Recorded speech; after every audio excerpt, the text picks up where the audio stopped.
missed you guys. Hello. Oh no, I got that popped up on the stream. I gotta fix that. Hi everybody. Hello. Hello. Let me click that. Oh, we don't need that here anymore. Fine. There. Bring on pop-up. Bring on pop-up. Hello. We're back. We have music. We have sound. We're good.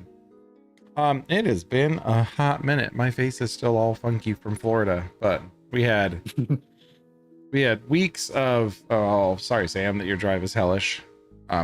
We had weeks off of Disney trips and me building lightsabers and Sam in the ass end of Oregon and people sending us, you know, kitties from Italy, I guess. Not me personally, but you know. I wish it was me. Wish I was getting kitties from Italy. Yeah. I wish I could see kitties in Italy. Exactly. Okay, one day we'll buy the Italian castle in adjacency to the Irish castle. We'll just travel to castles and play D&D and have kitties. We could have a winery in Italy. Sell wine. Let's have wine dreams about And being in mead. Italy. Mead.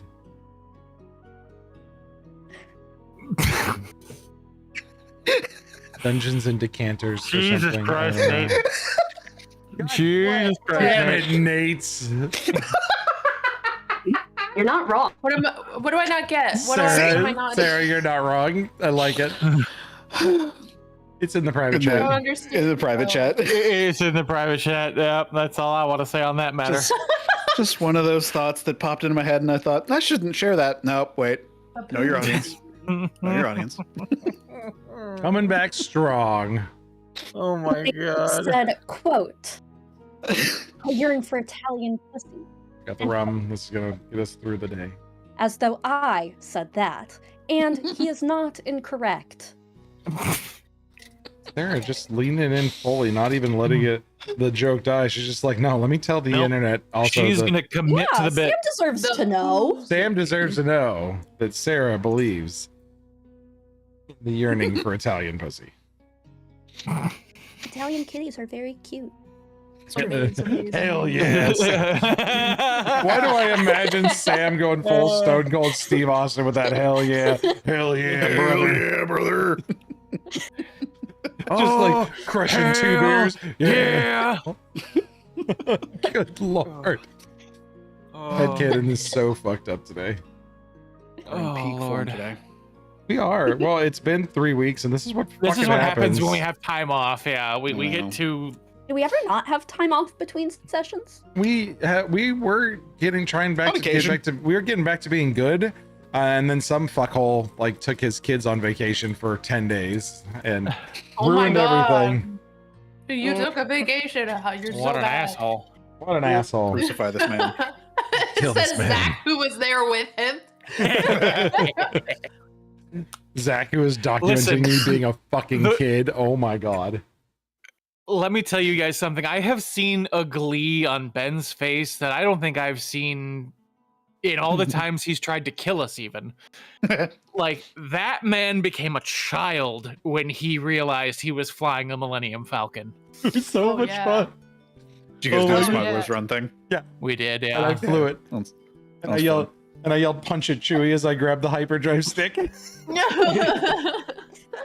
Oh no, Zach yelled punch at Chewie. I was too giddy. That was right. Zach was in the back, and I heard punch at Chewie as I grabbed it. I was like, yeah! And we went. That was glorious. We did that. We got arrested by the First Order and taken onto a Star Destroyer. Most I would have been amazing so ride. happy. I would have been so happy about that. I would have been like, take me to your leader right now. I have It my was lightsaber so now. good.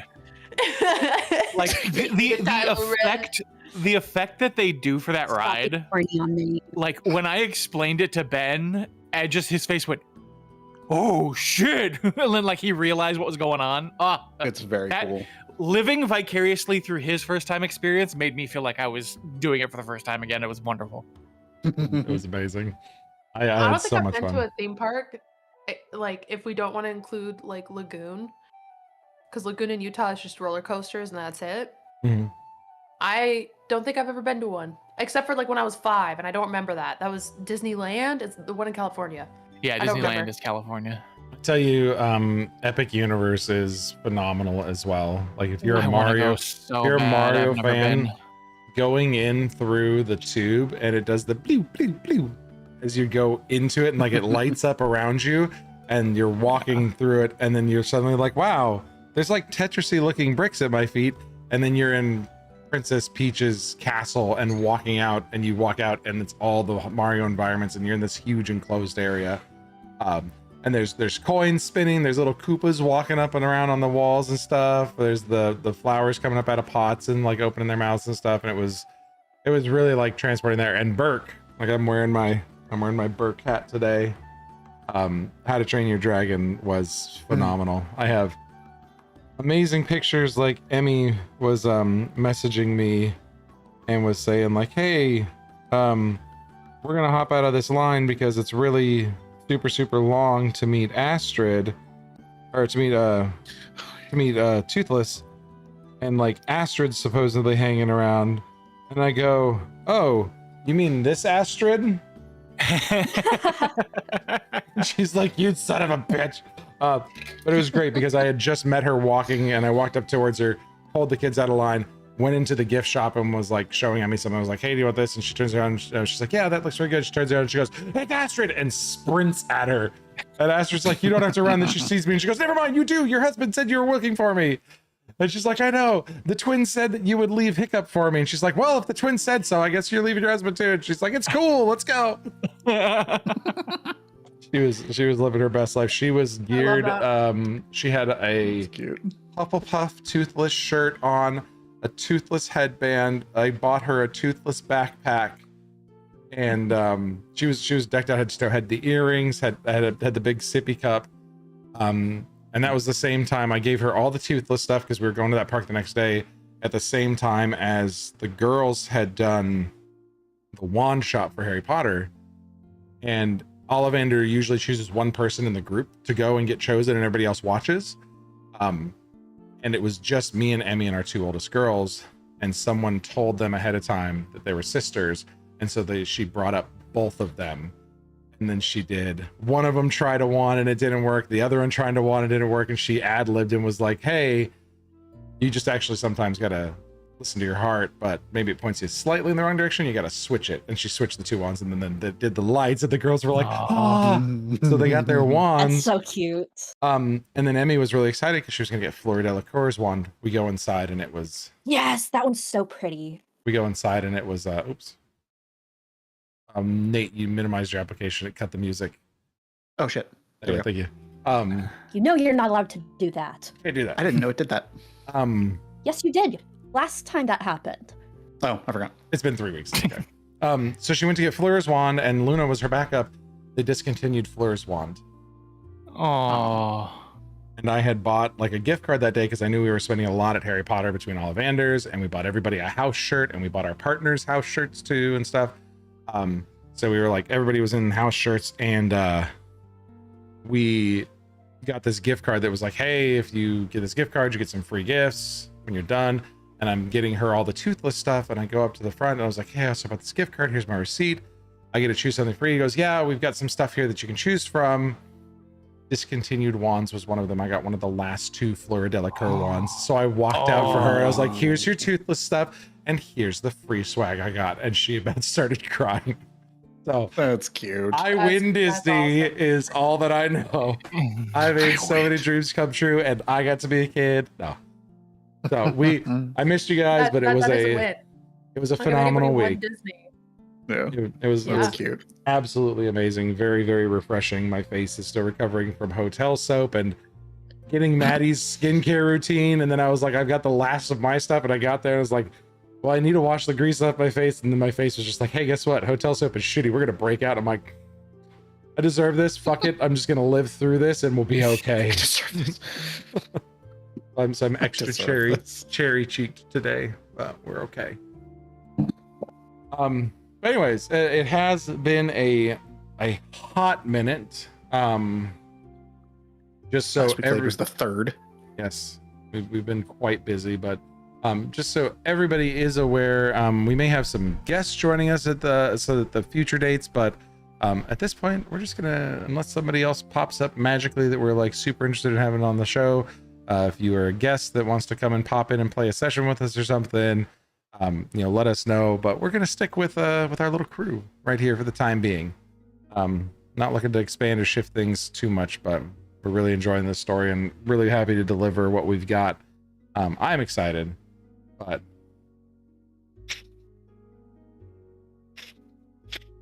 thanks, Sarah. But let's do some intros, starting with Sarah.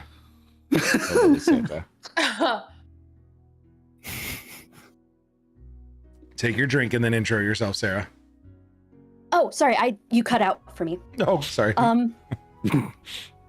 there, my name's Sarah, and I play Viola, the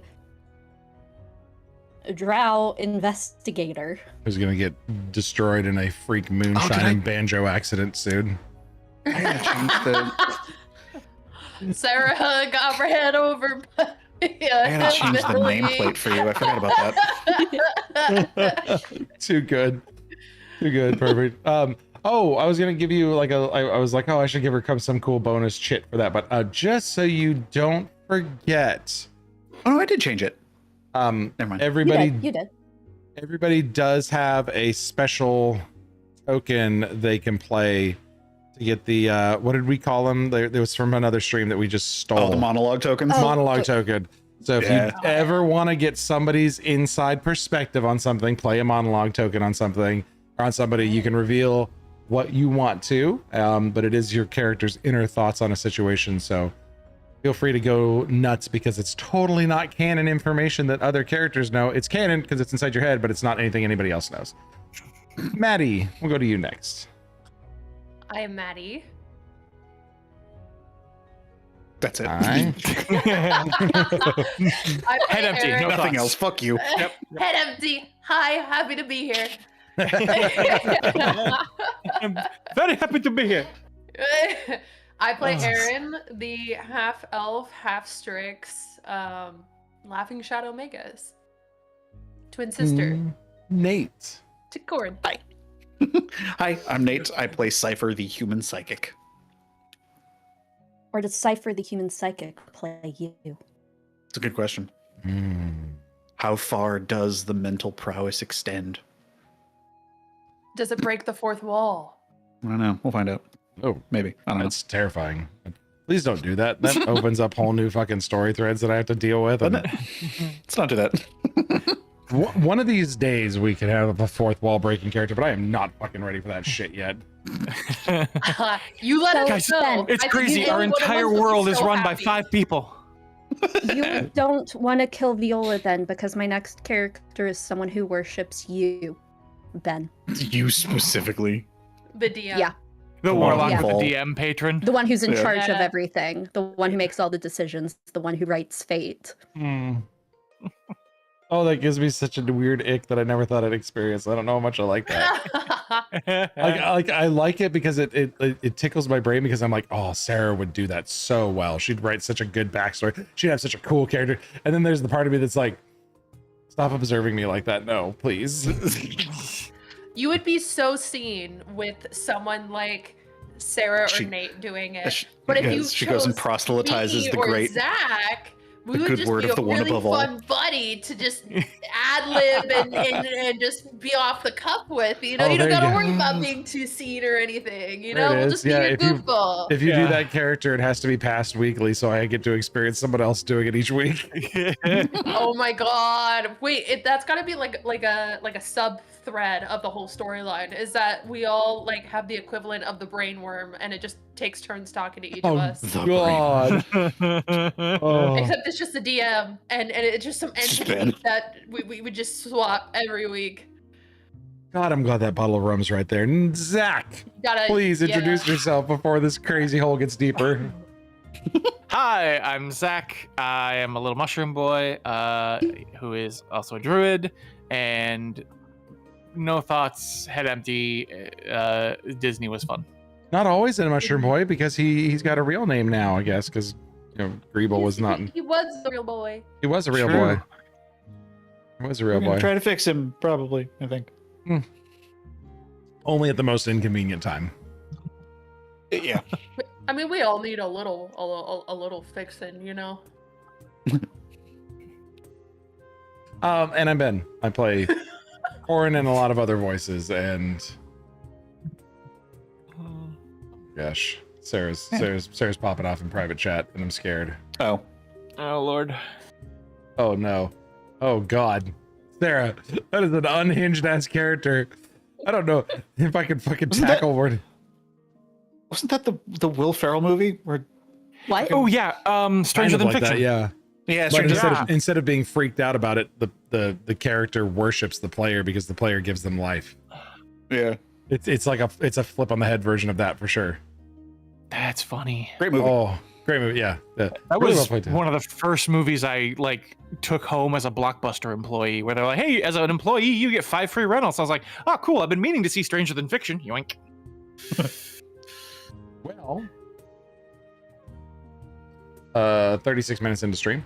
Last we left off. Sorry, we are At bad. over an hour since call time. We are so bad when we miss each other for this long. It's just all the friends sitting around catching up. Anyways, Yep. last time we left off, Gelnara's been holding its breath for days now. The Rookery has spent time learning exactly what the city's afraid to exhale. Noxshade Assembly arrived with paperwork and processes and the quiet authority of people who had already decided how things were going to go. For a while, it worked. The right officials were absent. The right doors were locked. You are not a citizen of the Gelnara. So you're not holding your breath, Sarah. You're not a Gelnaran citizen. You don't have to hold your breath. Anyways, right officials were absent. The right doors were locked. The right questions were unasked. And then some fuckers called the Rookery started asking those questions. In the past 48 hours, you've pulled a few loose threads carefully away from the assembly's constructed fabric. Cypher and Isadora broke into the assembly records and found documents that hold the whole operations together.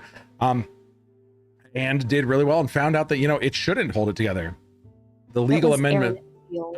Aaron and Viola. Okay, I just got messed up because I cut and chopped and pasted really quick.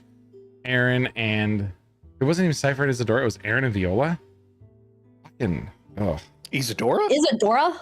Why is Isadora in Whoa. here? Did someone else type Isadora? Because I was copying and pasting from your guys' notes. Uh-oh. I don't think I did. I don't know. Either way. I did say Isadora. Did you? Oh. I said Isadora instead of Aaron. Oh. That's so funny. I was like, Definitely I don't think I mixed up the So it names. was Viola and Aaron. Yes, You and wrote then Isadora. See, Cypher and Viola rescued this is so in ambassadors. our brains that I Yeah. was just like, Isadora, sure, that's Maddie. Yep. She still She's exists her. for us. She is her. Anyways, okay, so Viola and Aaron, correct? Whoever you are. Broke into the Yes. the records. Okay, got it. Yes. Not muscle mommy tank gun lady, but Aaron. You guys got the idea, and I walked through it on my recap that I typed out and didn't even think twice about it. Isadora was just right there. It was fine. You guys found the document that held the whole operation together and found out that it shouldn't hold the operation together. The legal amendment that authorized the Noxshade Assembly's presence in Galnara was a forgery. There was no vote, no seal, no protectorate authority of any kind. Every operative in black silk, every mirror of truth pinned at the wrong people, every displaced official sitting in the assembly managed housing instead of the seat that they were elected to, all of that was constructed on paper that someone invented and gambled nobody would examine closely. Of course, the Rookery examined it. Ambassador Isolde Finrith Vire is no longer imprisoned in that improvised detention point that the assembly put her in, and she's furious in exactly the way that a senior diplomat with a very good memory of faces tends to be furious. Marshal Corvin Thessalehant and Countess Mirabelle Undros are located, but they're not yet free. That's a problem for the future. And the future, tomorrow specifically, is only one of 2 days that you have left before the wedding changes everything. Somewhere beneath And the we city. We found out, correct, that we need to get this shit done before the wedding, because by the time the wedding happens, Yes. it's going to be too late. Yep. Yes. Somewhere beneath the city, But that's why we're doing Rio. that today. Yeah. Something Rio can't fully name is getting warmer. He points east where he thinks no one's watching. The wedding's in 3 days. The Rookery has 2 days to act before the ceremony begins. and the assembly locks the inner perimeter down completely, and whatever's been running dark beneath Ganauer's foundations gets to finish what it started. Sorry. Wedding's in 2 days. 2 days. The wedding's in 2 days. So I have my 4-day pie chart, and I realized that I said days to the wedding, and it was supposed to be days of activity before the day of the Before wedding. the wedding.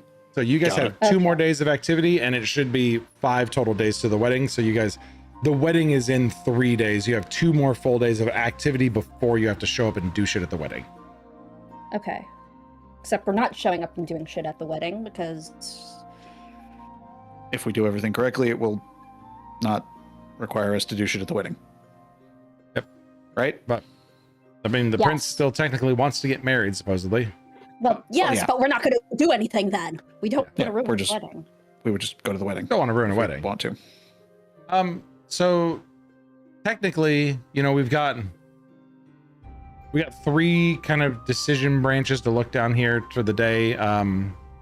Potentially, there could be some unforeseen complication. Like, you guys have obviously started taking moves against the assembly.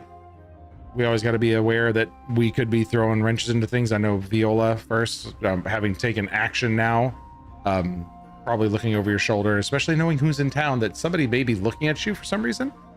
So that uneasy thing is ticking at the back of your mind. 2, we could go take care of some more of these rescues. There's a few people that we could still want to get out. And then 3, got a little evidence. We could find a way to get to the prince and talk to him beforehand. But first, morning of, as you guys are getting ready to leave, Ambassador Isolde sends you contact via Thanel Huss, her attaché, seeks you all out and wants to speak to you guys that morning. The attaché comes, not the ambassador, but they would like to meet with you before you guys continue. And they better be here pretty early in the morning because we got a busy day ahead of us. Mhm. You do. The attaché is there, like, as you guys are still back at the noodle shop. Had Totally some, not. Noodle yeah. shop, yeah. Totally Yeah, not the noodle shop. totally Not The totally not tavern. Totally not tavern Yeah. noodle shop that has now been was always something else. All right, what is it? You sent for us, or you were sent to us? Yeah, the ambassador wants to meet with you. It's hard for me to speak about it specifically, but she would like Well, you to. were sent here. You must be able to. He holds his hands out, and there's nothing in his hands. There's not a note. And this is he's a lot out of his element. The place that he's kind of positioned in. He's talking to himself just slightly. Not supposed to mention specific names. The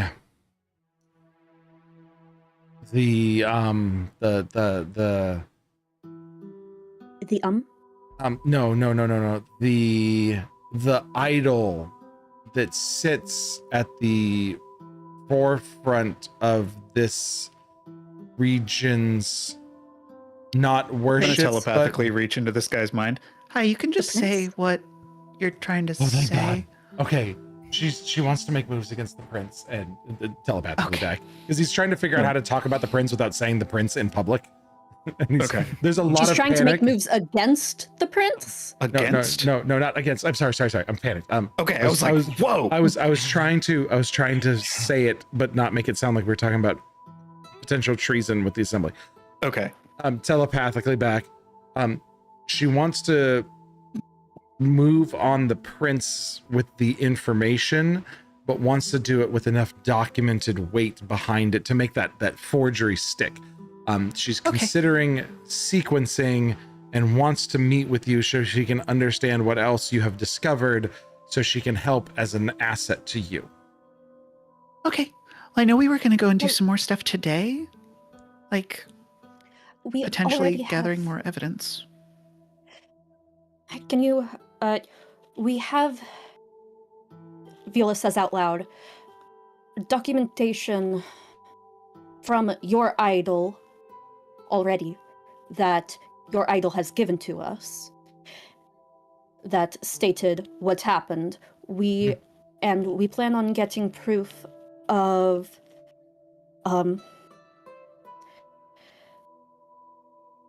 two others' personal documentation rather than documentation spoken word today. We do not have time to linger to go through this officially. If you could tell your idol this, perhaps they can come with us this evening when we plan to speak with the overarching idol.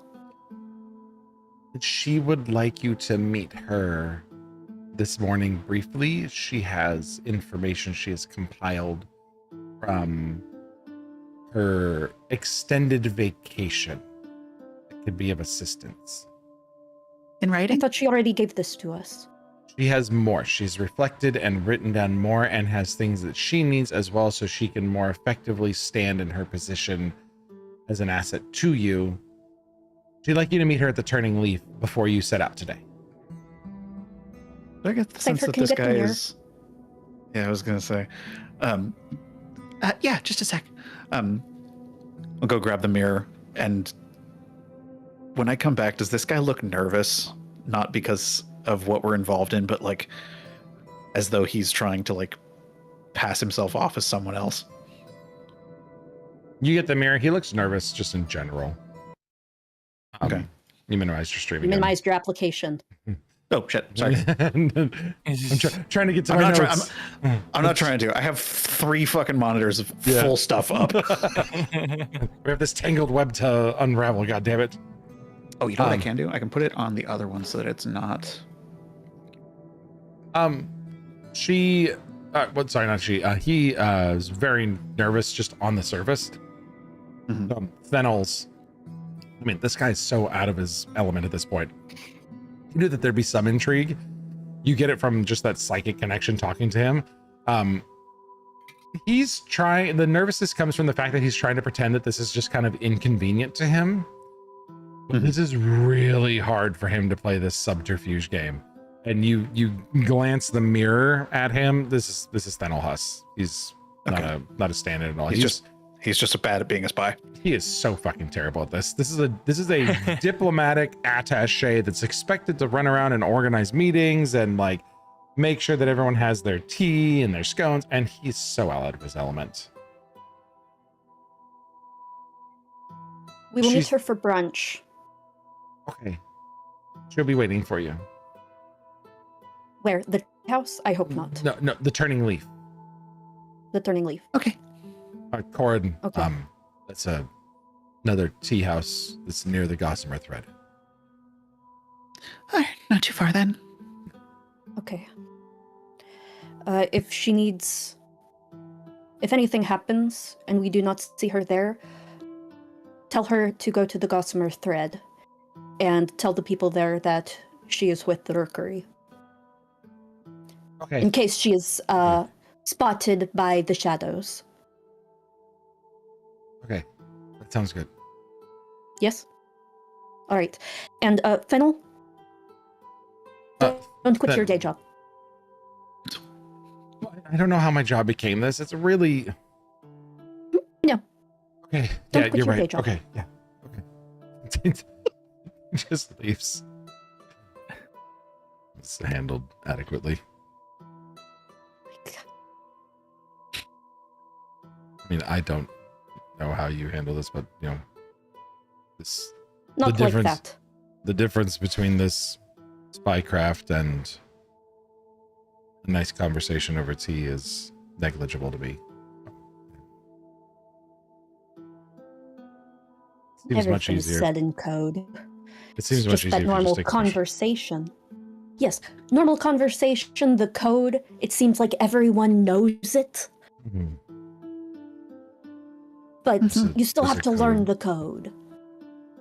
I don't like the codes. Is there a document on this social code? Unfortunately not. I had to learn it myself too. It's very difficult. Orin slumps back down into this bowl of like oatmeal. He's super Yep, sad about same. Just it. Oh, I know. All right. Do we want to rescue someone before we Maddie, meet if you were talk talking, you were with- muted. I saw Maddie's lips moving. I just wanted to make sure she wasn't trying to add in. I'm kind of talking to myself. Both. We have time to rescue a whole person before brunch? Seems like a lot. That's why I said brunch. It's about 3 hours from now. Saved someone in 3 hours. We Seems saved. like a fun test. But what if the information she has can help us, like, Save more rescue people. them? Yeah. Yes, but what if it doesn't, and then we waste 3 hours sitting on our thumbs? That's a fair point. All right, who'd you have in mind? We could I was thinking the marshal. scout more in the morning rather than taking drastic action. Especially if we retrieve somebody, we'd have an extra person to manage. Didn't we Good grab the point. marshal already? No, We were know where going the to. marshal's at. Yes, we know exactly where the marshal is, and we've scouted his location before. You Okay. you did that, So, the so marshal, we can scout more. Okay. Marshal Corvin and Countess Mirabelle are Mhm. located but not rescued. Got it. Okay. Which is what we were planning on doing today. It seemed like the rescue operation would have been fairly easy.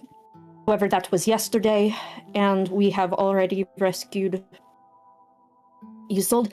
Now, chances are they may not know that she has been rescued because it appeared that they did not check in with her very often, but they are drugging the Countess every day and getting her to sign things. So we should grab the Countess last because she will be the one that they notice first. The Marshal Makes is being sense. held in a prison. The Countess is being held in a hotel. Not a hotel, but just someplace. I believe actually a hospital. Yeah, he's in a hospital that's it was a hospital war. Sorry, I was thinking about the marshal. Marshal's at a No, the Marshal's being held in... he's in the It's like a repurposed into a prison kind of building. yes, it was like a militia room, like part of a militia compound that's been repurposed into a prison, and she's at a hospital and being held Hospital, under yeah. duress. Yeah. He's in a prison, she's in a hospital. So that is why I say Marshal first, Countess second, then the Prince. We You guys need are talking to about 3. I got 10. basically be on a roll. Hmm. Yes, of All course. right, so prison break. Hospital Gonna break. require a lot of planning. Then let's go to the prison first. Let's do some scouting. All right. Besides, my idea of a prison break is we just walk in, look like we belong there, open the door, say follow us, and leave. I always forget that you can just do that. It's not as easy for the rest of us.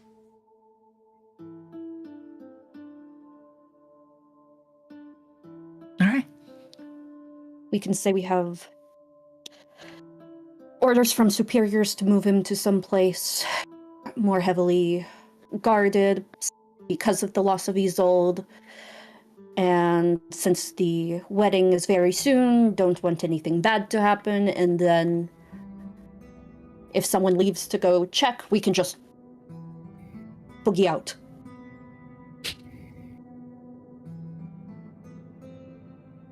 Does this plan move quickly? Does this plan meet everyone's needs? Of course, we will need to make sure it is at a time when the guards are light, but I believe that people's perceptions would be able to aid with that, and we can have Aaron following behind in case we need to make a more subterfugal attempt. Did Aaron get the guard rotation last time, or did Aaron just scout and find he was I there? think Aaron got the guard rotation. Can you guys hear me? Yeah. Yes. Okay. I've been fucking with my mic. Sorry. No worries. I'm pretty No sure worries. I did get Yeah. the guard rotation. Aaron would Yeah. know that the morning rotation is already passed, and there's a late afternoon rotation that would be more opportune moment for you to take action. But now wouldn't be the best opportunity. There would be a lunch one as well, and then like a late evening one, and then a midnight one. Well, we don't want to be there when there is a rotation. Oh yeah, if We you're want to trying be to, there where guards right. if you're if you're looking for guard light, that would be the overnight hours. There were a little bit more guard light last time she was there. But like, During the day. during the day is a little tougher because there was 2 sets of guards as opposed to the single set patrolling at night. But Erin still knows the Erin knows the rotations. schedule, but she also knows that the rotation schedule, there's a lot of movement and confusion was a bigger thing. That if you tried to take action during a guard rotation, they have like full shift changes and people are moving in and out of different areas, and that was the most opportune time because there's about a 15-minute window. Gotcha. So a shift change would be the moment to go. Shift change from Erin's perspective, just from what she researched, the shift change was going to be the most effective. There is one So around shift change lunchtime, like if you wanted to do it so shift during change from daylight. morning to lunch. Okay. So That would be after brunch. Yes. let me just do Okay. something really quick here. So then we should plan. Yeah, Erin, one of the things that you noted as well is the region that he was in, there's a lot of mercantile traffic during the day just from their time being in the city now for a few days. So if you were trying to adhere to Viola's plan, flipping somebody out during the daytime, like the lunch or the dinner shift change, would allow you to take advantage of the chaos both inside and outside on the street to be able to get somebody out effectively without having to go Perfect. through any like hidden channels, like just covering someone's face and walking them out amongst the crowd. You'd blend in a lot easier when the times are busier.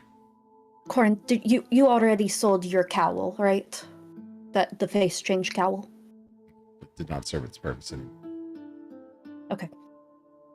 Then I think this morning, what we should do, if everyone agrees, is find the best route between the prison and the hospital and the palace.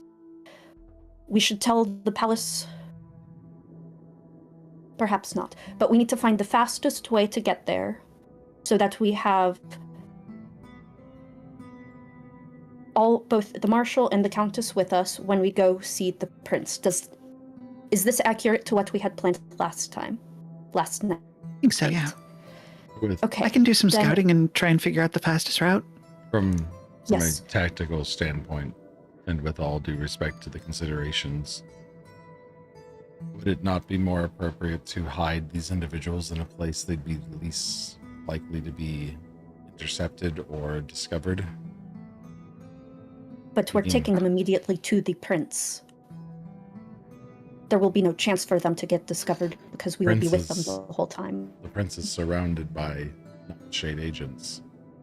Would a more True. subtle approach of hiding them under the guise of somebody else be effective? Like who? Well, yes, we can You're do not that as we're going to taking like them it. through the palace. That's why I wanted the... Oh, Obadiah. Obadiah would have access and would also have places to hide.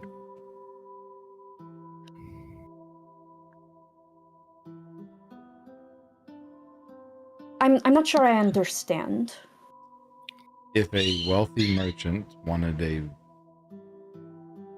introduce dignitaries that were not invited to a wedding before a wedding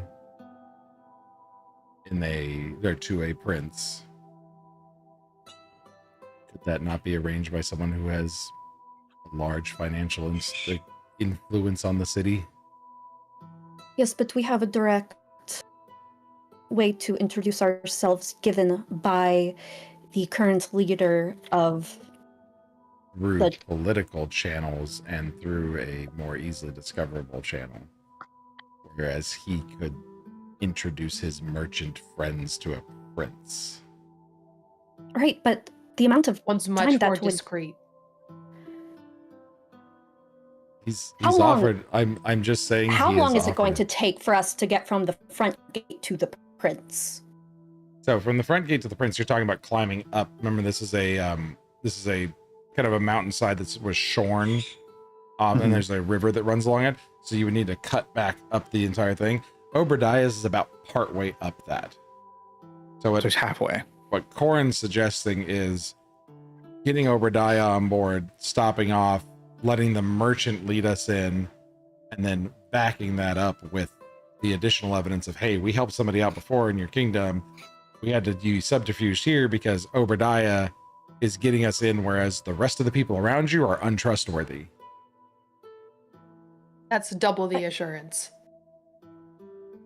All I'm saying is that gives us another layer of validity to our claim that we have a merchant who is sneaking us in because we can't trust the people directly around him, and we are saving the people who used to serve him. I know we don't trust him. I know you don't like him particularly, but this is also, you can kind of test if he's legitimate or not. If he turns on us now, then we just cut off contact and we lose one or two people that we're working with, and we're not staying there. He doesn't know where we're at.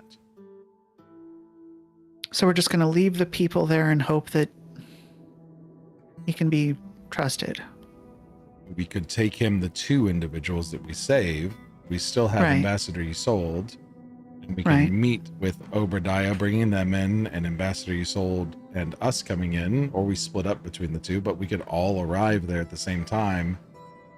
It's less of the single point of failure and provides us with the More pugilists call it Well, something. safe.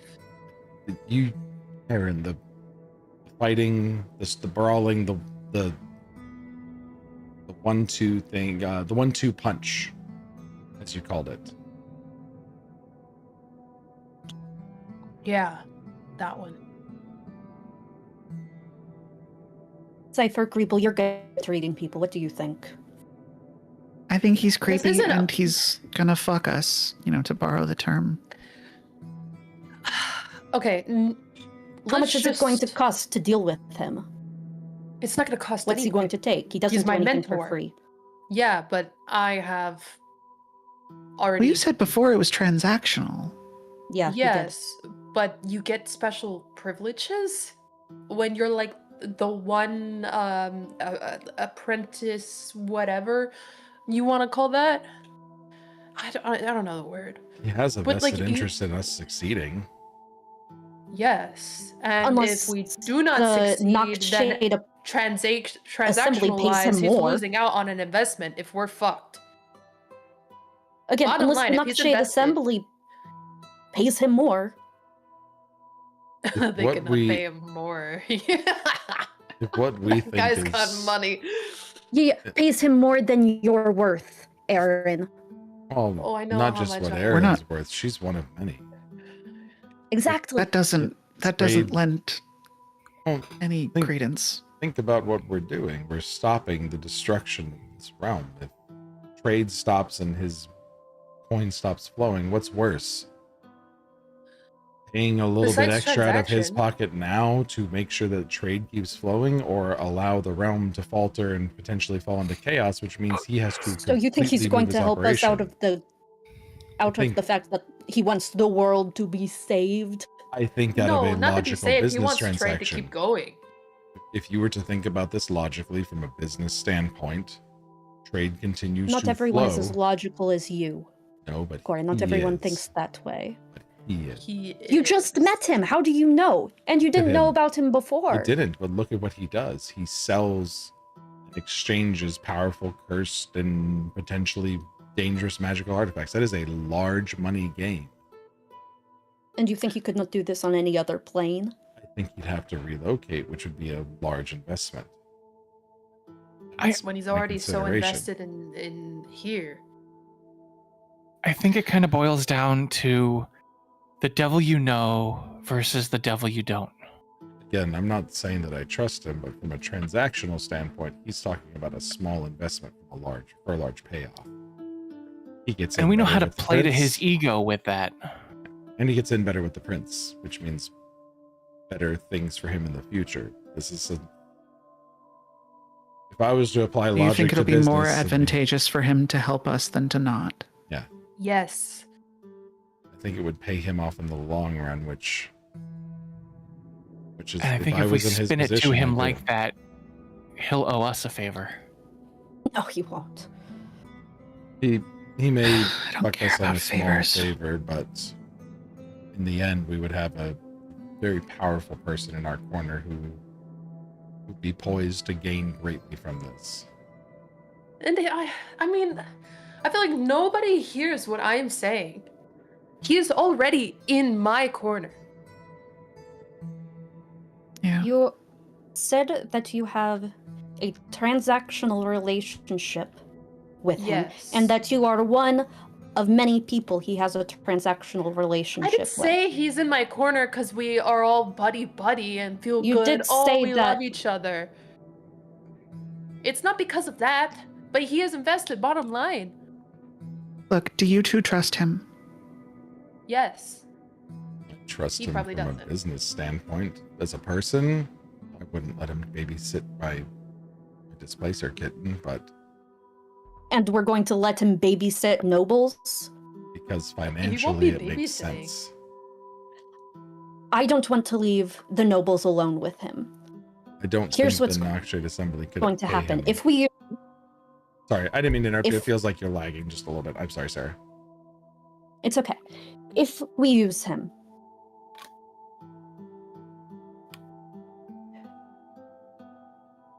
we go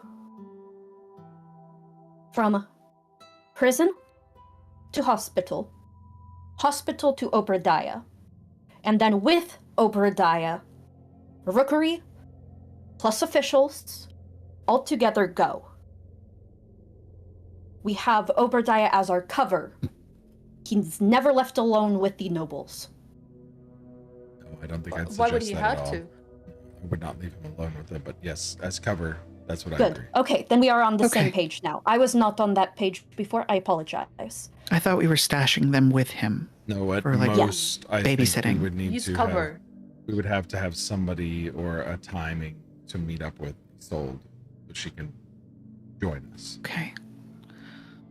When we go to the tea leaf place. The turning leaf. Yes, the turning leaf. Thank you. When we go to the turning leaf, we tell her to meet us at Obadiah's at 7 p.m. All right. Or 3 p.m., whatever time we decide after we do the scouting. Do we Does tell that him sound good? beforehand or do we just show up? We tell him beforehand as a part of the scouting. All right. Does that sound good to everybody? Aaron, would you be able to speak to Obadiah? Yeah. All right.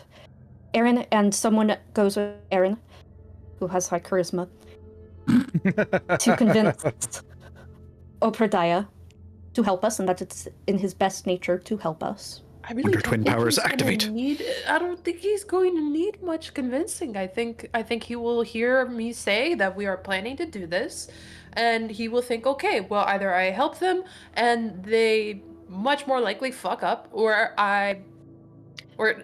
yeah, you get what I'm What saying. about your brother goes with you so we can make sure that he is safe? Viola, Yes, of course. I have said some things to you. I will rebuild those things that I felt broken.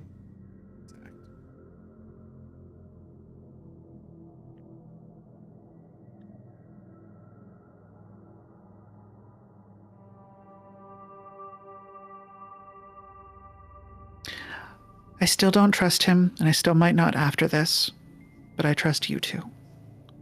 I don't either, and I have trust that needs to be rebuilt, so I will do this. Good. Good luck. So Aaron and Corin are going to be over here just to say that they are going to go together. What is everybody else up to? All right. I'm going to go Finding find the fastest route. between the marshal's place and the hospital, and then the hospital and Obadiah's. Using warp step if I Gabriel? can, just maintaining that. I want to like rapid fire skate through the city and see what I can find in Yep. terms of like quick routes that are low foot traffic and potentially with lots of twists and turns in case someone is following us. Okay. And then what are Viola and Gabe gonna do? Gabriel, do you also want to do some scouting? Yeah, maybe like we can ask some of the like what's the word I'm looking for here? Not urchins. Maybe like some of the urchins in the city know quick shortcuts through alleyways and stuff. All right. She will say, give me a moment. And turn herself into like a 15-year-old Leshy. It'll take a little while, but she eventually turns into like a Leshy that doesn't look too similar to Greeble. She wants them to look like they're, they found each other more so, but also wants to have that sort of grubby urchin look. So she'll be a dripping, like one of those dripping cap mushrooms where they have like the inky drips off of them. Gross. Yum. Wow. All right, you ready? Oh, that's so unsettling. Okay.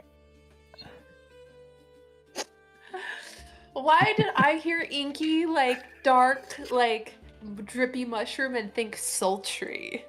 It makes no sense to be snotty, but I was thinking like a, all right, are you ready? Like my immediate thought was like boogery kid. Yeah. Really? I thought Inklings from sense. like what is that Nintendo game with the squid kids that paint the ink and yeah. I thought that with more like drippy ink coming off of it. Yeah. This, but with a smiley face on it. Testing something real quick. This is not a real roll. Okay, perfect. I decided to hide my dice so it can load quicker for me. Cypher, you spend some time moving through the city at speed. So you find physically the quickest route through the city. And then, using the lay of the land and understanding like the flow of people and traffic, you find the quickest places to move through, but also to duck you into where crowds of people concentrate.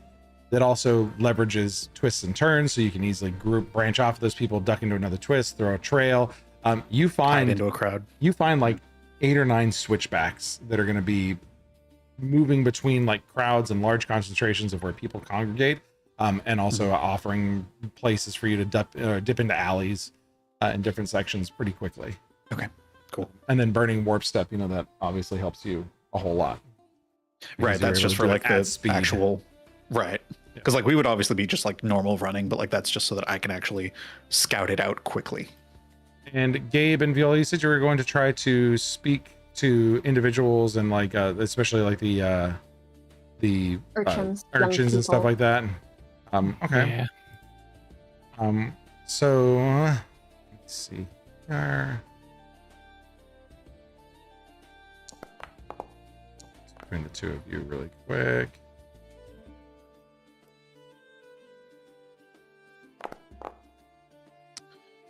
You have a little bit of a hard time, Gabe, like making sure to find the right people. The kids like don't find you super trustworthy. And you have a little hard time tracking down. And while Gabe's trying to get the right people in contact, Viola, you catch some conversation that's able to help you, and you're able to leverage kind of that same ability that Gabe seems to have innately, where it's just that charmingly cute asking for help and ooh-wooing a little bit, and people are like, oh, you're so adorable.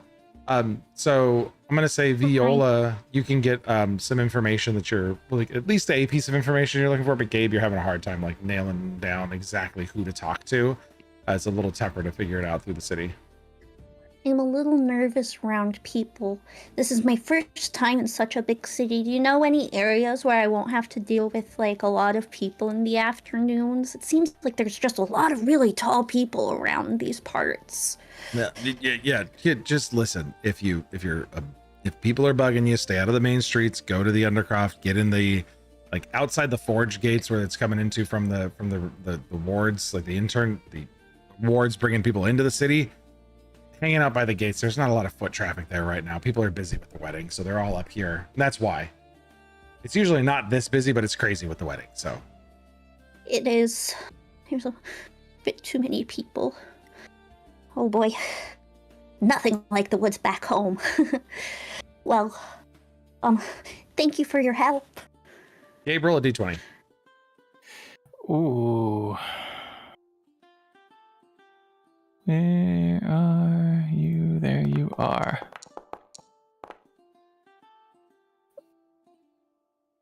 14.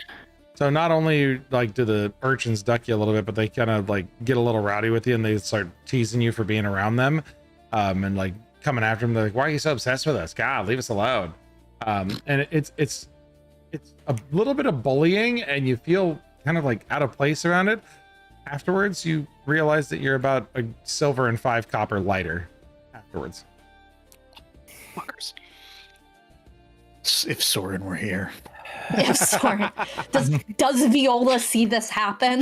this is like mid conversation. He's trying to like Okay. the two of you are like, you hear something and you're like, I gotta go talk to these people real quick, and then he goes and chases after some kids, and you come back as he's sitting down and you see the group of kids scattering, and then he stands up, and Gabe at that point, once Viola gets back to you to like get you going, you kind of go, wait, fuck a second.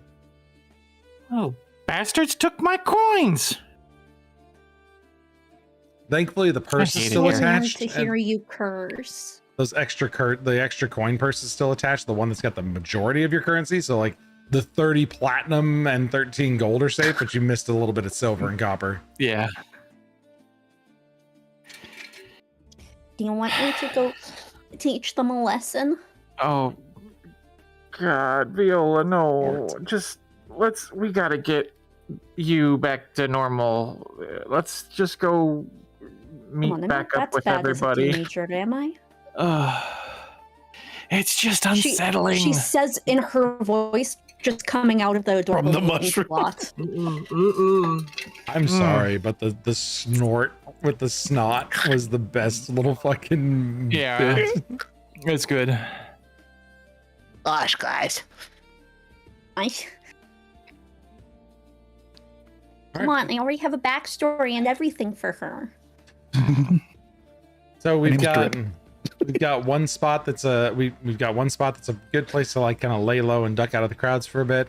And Cypher, you've got a really good path from the lower sections of the city up to Obadiah's at speed and ducking between groups of people.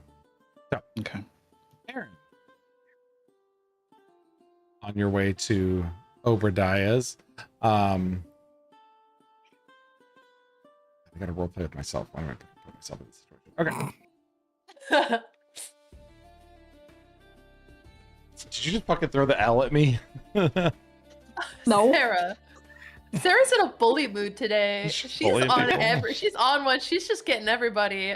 You gotta watch out. Sarah's after everybody today. It's not nice. And if you're not careful, you're next. Oh, damn. Oh. Sam, you better pay attention to the road and not worry about Sarah. She'll give you some shit. All right.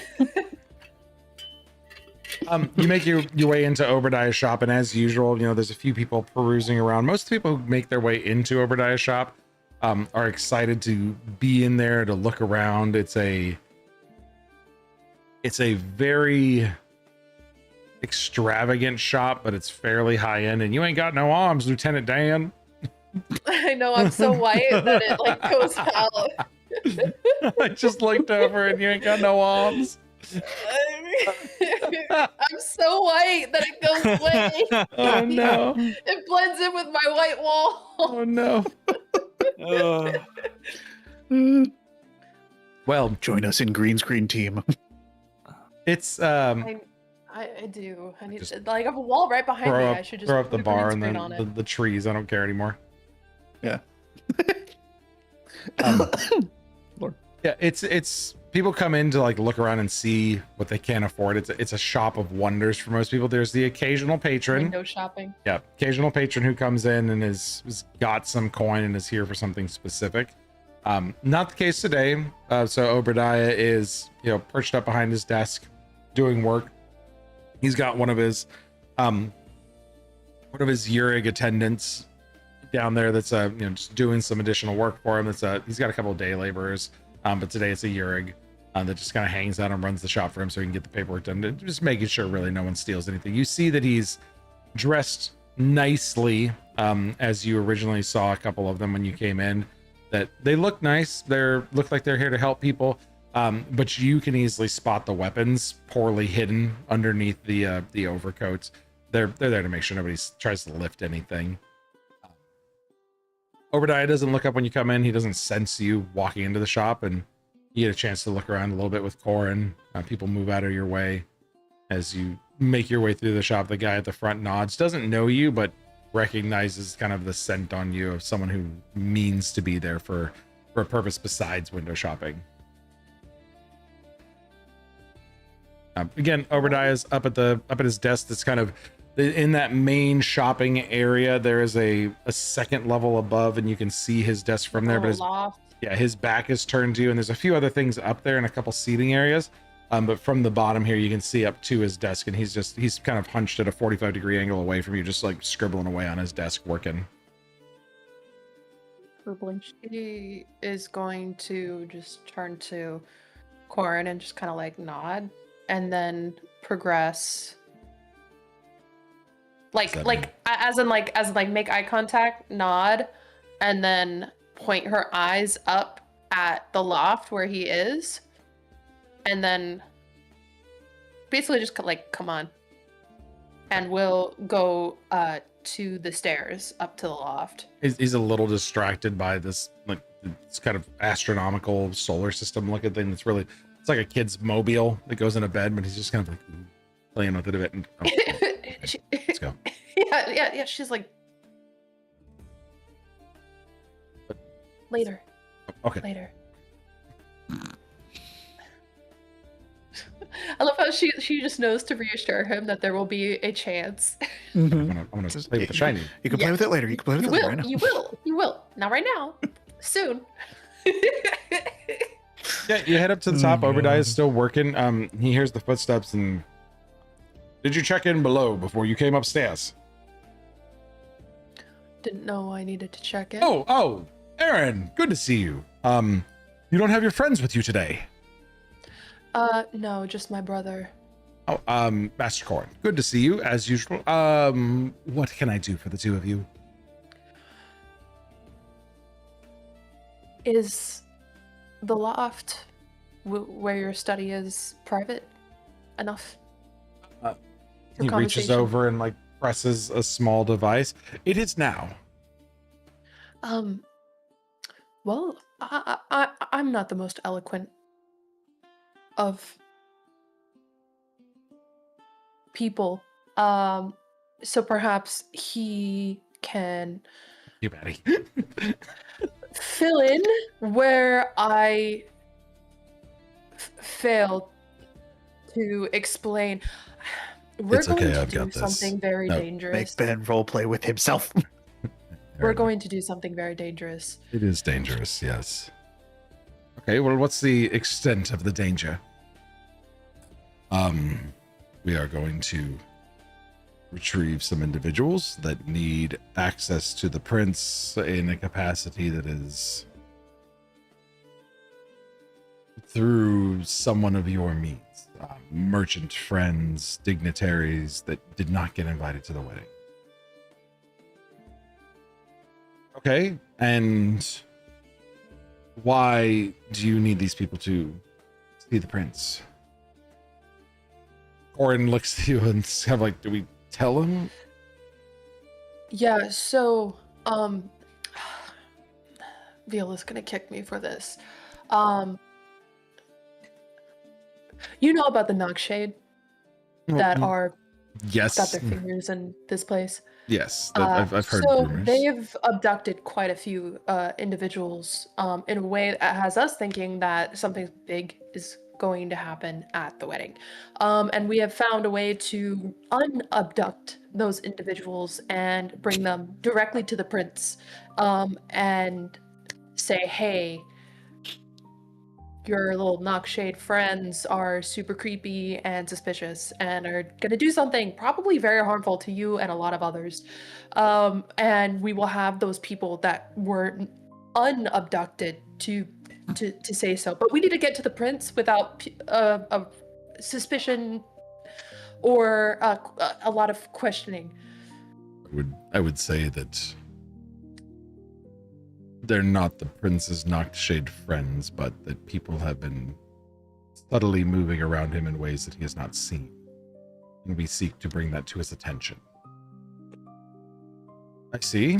I'd say Nockshade friends more like people he may think were his friends, but are now the Nockshade wearing his friends' faces. The Assembly's made some strange moves as of late that has unfairly modified trade routes and incurred additional taxation for friends of mine that has been disadvantageous to our business dealings. So, that being said, I see where you're coming from. We need to make sure that this is righted, and we've been trying to figure out how to do this legally, but I see that our friends are not playing as nicely as we were. So, I fully support this decision. This is a bit of a risk that I'm taking, but it would work for me in the long run. I'd say I think a that- lot of the risk being taken is we are taking it. Truly, I'm trying as my I best. I seek to do no more than to get you in the front door and in front of him. Exactly. As I touch would- as touch and go and uninvolved as possible, you would just be our cover. I'm sure you can go about business as usual. You must have something that you conveniently must already have to do in the palace anyways. Well, I mean, You you know- always seem to have. I typically have some things going on. Yes, you're not wrong, but I could find myself in need of delivering some goodwill and a gift to the prince at the time of his betrothal. Yeah, I could see how this would work out. I have a And- shipment of fine wine that has been sitting around for a time that I think would make a fine gift for the prince and would be well delivered by some friends from the steps of Gelnara. Yes. It's far And I enough doubt off that they that wouldn't have you been are- invited. Interested in being at the wedding yourself, considering how I had an invitation all and turned things it have been going. No, I had an invitation and turned it down because, frankly, all So those people coming Bill? into town with money means that I might actually get a little bit of business on things that I'm looking to move. So, So if you brought the wine yourself in person, it would show a huge gesture of goodwill because you won't be there, right? I know you don't like doing things yourself. That's why you have all the people doing it for you. But this would there's a be- bit of a mood shift. We have a certain agreement that I yes. don't like you overstepping your bounds and assuming. Fair. I mean, making assumptions about how you conduct business, which I witness frequently due to the nature of our relationship. So, as a callback to our pre-game talk today, this is one of those times that if you feel like you might have stepped on something that you didn't like, you can try to rewrite fate. Because a lot of these secret checks, if you just don't like the way something came out, if you're like, oh shit, I stepped in something, you don't necessarily have to try to roleplay it back. You can just be like, hey, can I try to rewrite fate, that conversation piece? So I did want to Yeah. let you guys know you have a little bit of agency in that now as mythic characters to try to rewrite fate of even little conversations like this. That one. Okay, little yeah. fucky, Yes, I we wanna have a redo it. Control Z button. Yeah. So we'll try 'Cause that. I- Reroll and use as a mythic That point. confused the fuck out of me. I was like, wait, what? Like, she's always around to see how he conducts business. Why is he upset about her knowing how he conducts business and making a comment of what? And I would have just, 'Cause that you would have roll a crumbled. 2. Oh, that's I'm kidding. I don't know. But Because it was a check that you're not good at, and you tried to It was one of the only things that really fit this situation, and it gives you the opportunity to step into that mythic role and be like, I want to rewrite fate on this. But it's with so you kind of, one of the key things about your mythic capability is knowing how the soul interacts with different parts of fate and reality, and you see the infinite reflections of what could be. And you see that conversation where he gets slightly offended at the fact that you assumed how he wants to do business, and you rewrite fate and instead approach it slightly differently with a little bit different a tone. And he goes, I knew going into business with you was a good thing. You're a keen observer of the world around you. And yes, this is an advantageous business decision for me. You are correct. So I'll help you.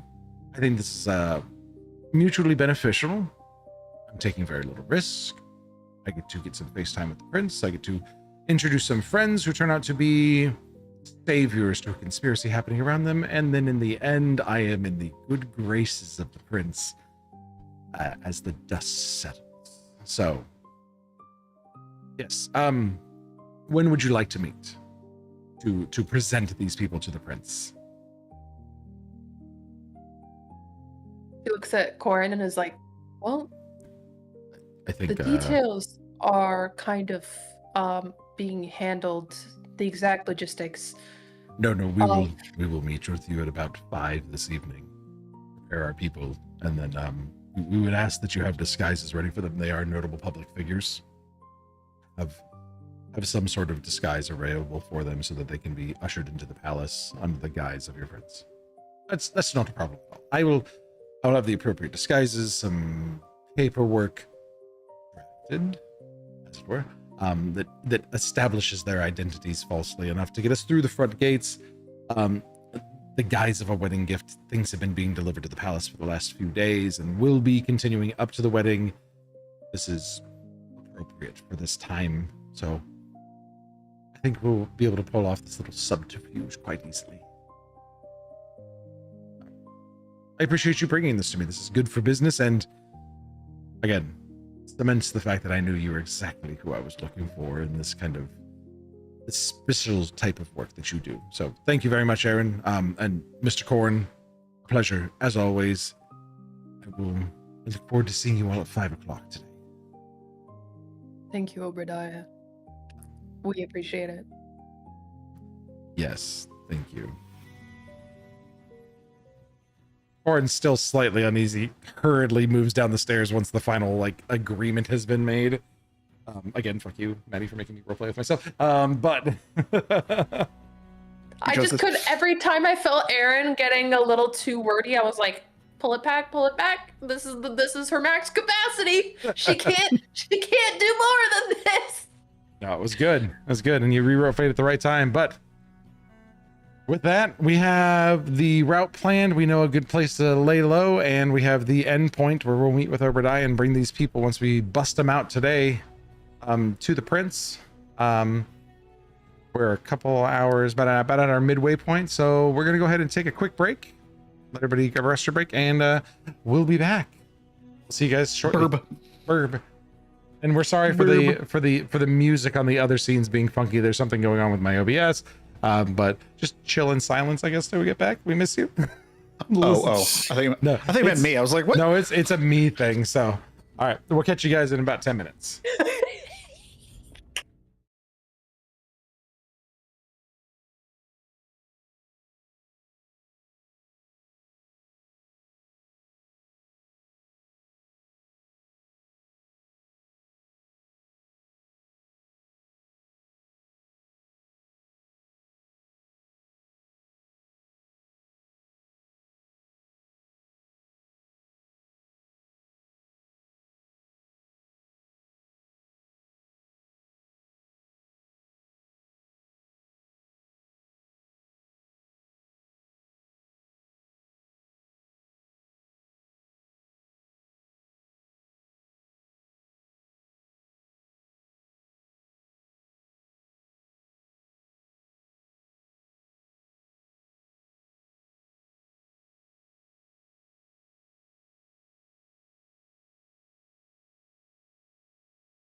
If you have an H Mart, get the Tokyo banana if you like banana stuff that tastes like real banana and not fake banana.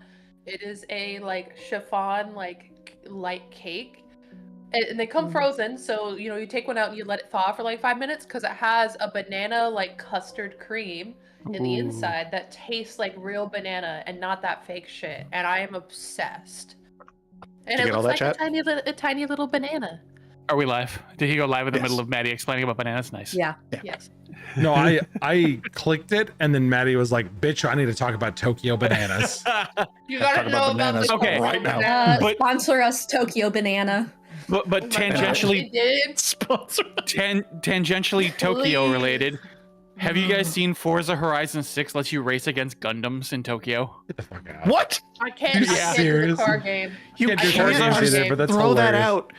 And Forza expect me Forza not to- Horizon 6, the Forza Horizon series is way more arcadey than like Forza Motorsport is way more intense simulation, but Forza Horizon is Yeah. like burnout style fun fast racing. And one of the like challenges or like map things that you can do is you can race against a Gundam. That is amazing. Oh my god. I don't know why, but I am such a car game, like, mecha game hater. Oh, Dude, it is just blowing through the forest and the track on like skates. all of My the trees fucking in the God, this game is are so funny. destructible with one exception, and that one exception is the cherry trees because they are so iconic to Japan that the devs of Forza Horizon were like, "Hey, we're gonna just They won't let you. show respect. You're not gonna be able to knock over any cherry trees, but every other tree is fair fucking game. Go for it." Dude, Amazing. this is fucking hilarious. The Gundam is hauling ass and using It like, is rocket skates. so wild. I saw that clip and I was like, you know, I used to really like playing Forza with my buddies back in the day. I was like, I haven't played a Forza game in forever, but I would It's pick up fucking Forza Horizon 6. It's running through the water that you have to go around. That's hilarious. Okay, sorry. Wow. Yeah, sorry, my tangent is now over. no, I had a deep dive with a buddy about Forza, like right when I got back from Disney, because he was showing me the new game stuff, and we watched one of like the pro like racing sim guys with the fucking $600 Like the whole racing setup and everything. Yeah, yeah. racing in With one the of light like boxes where he's got it like set to do the position of the No. sun thing. Okay, I saw that shit come up this last week. I was. he didn't losing have my that, but he was a really good racer. He had like a $300 wheel, and then like he had a physical e-brake, and he was doing some really cool rally shit. Like I can't do those games, but it was just Bless you. and Doc just mentioned, like, because we were talking about this, he's like, oh look, my gear shifter and my driving wheel is on sale on Amazon, because he was the one that was talking to me about it, and he wants to get a little e-brake. So I love it. I support that. Go all in on your hobbies, fam. Have fun. Hell yeah. Oh yeah. Okay. I can do those arcadey games. I can't do the like intense simulation ones where it's like, oh, you didn't rotate your thumbstick at the exact degree you needed to shift, so you're fucked. I hate that. I can't stand it. Yeah. Loaded. Give I me fun prefer burnout those racing. because the arcadey ones, I like try to drive them normally, like I would a race car. Yeah. And what was that, Nathan? And then you lose because you're like driving normal and safe, and everyone else is like plowing through civilians. Yeah, well, not even normal and safe. Like I am recklessly driving. I Oh, got super offended about Nick calling her out. what? It happens to me all the time. I played Burnout and I lost because I wasn't aware of the fact that you're supposed to be like knocking people off the fucking road. Burnout. Yeah. I love Burnout. Me Like too. Great game. I'll play like I'm driving very quickly on a track, not like physics don't exist. You gotta go off the track and the secret exit that then takes you up this like 90-degree vertical Exactly. fucking road Yeah. that launches you to the very end. Through the fake billboard that's actually a boost ramp. Yep. And Doc Yeah. says, sorry, as we're talking about all the racing gear, Doc says you can get all the stuff right now. The Logitech G29 driving force wheel with the pedals and the shifter for $170 off the whole package right now. God. Nice. Like if you want to go race Gundams, you can fucking do it. do it a little bit cheaper than the big one. You just gotta. We're still looking, Doc, for the e-brake. You gotta get that on sale too. So No, I mean that Okay. I can't do it, but that stuff looks awesome. I love watching it. Can't do it. Just like fighting Enough games. video games. Oh, I mean, let's go back to our imagination sandbox. Yeah. Focus, Fox. Fox. So we all returned together to our aforementioned place of hanging out, where we were going to reconvene after everybody ran off on their own ways. And are we just meeting over at the Turning Leaf? Go to brunch. Yeah. Go to We brunch? make sure I think we- everybody knows everything and then go to brunch. Yeah. Recap all the general stuff and then. Yeah. Share all the details. Go to lunch. Yep. Got it. Viola's eye just very, very subtly twitches when Aaron says, I told everything to Obadiah, so, you know, he's now in on the loop. Viola just goes, That was acted so well. I like it. Tiny little twitch. Great. Well, we head to the Turning Leaf then. This tea house in the Mosaic Quarter, as originally stated, a few streets over from the Gossamer Thread. A little more information that that Cypher picked up, having the time to kind of scout places out. You find talking with people as you're like moving through crowds and stuff, asking about places. There's a lot of talk right now about the assembly itself, and there's a bit of a dichotomy between people who like the rule of the prince and the royal family versus people who like the assembly's presence and some of the increase in what the assembly has authorized the Nokshade to do. So there's the assembly presence, and then there's the symposium, and some people support the symposium aligning with the Nokshade assembly, and other people are like, no, let's keep the house balanced. And this is a place where the assembly's presence is not very accepted. It's a quietly hostile place. The lady who owns it has been very staunchly hostile towards them since the first week of that martial law, and she's been pretty ignored as a result of it. The owner, You mean occupying army? yeah, occupying army, basically. So it's not a political statement, really. She just hasn't really stood up against them publicly. She just clearly doesn't like them, and they're not really welcomed in the establishment. When we get to the Turning Leaf, Isolde's already there. She's been there for some time, likely from the look of it. There's a pot of tea that's no longer steaming, that's full. There's she hasn't touched it, but as soon as you guys come in, she starts to pour a couple cups, and you see a few pages of notes stacked in front of her. She stands when you enter, as the group comes in, not like a formality from her position, but she really assesses each of us as we walk in. This focused attention of someone like filing data for later use. And she sits back down, greets you all kindly. Clearly in the time that we've been gone, this person has formed a lot of opinions. And she thinks Of us, or yeah, she's opinions of you.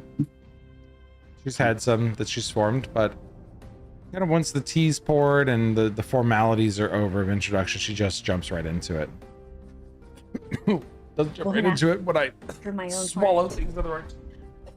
oh no, Don't die! Yeah, it doesn't work when I like try to kill myself with spit. Oh my god. So drink more booze, that'll solve it. Yeah. You There mean we go. water? Yes, You mean funny, yes. funny, apple juice? slightly apple juice apple colored juice. water. Apple Yes, juice. Yeah.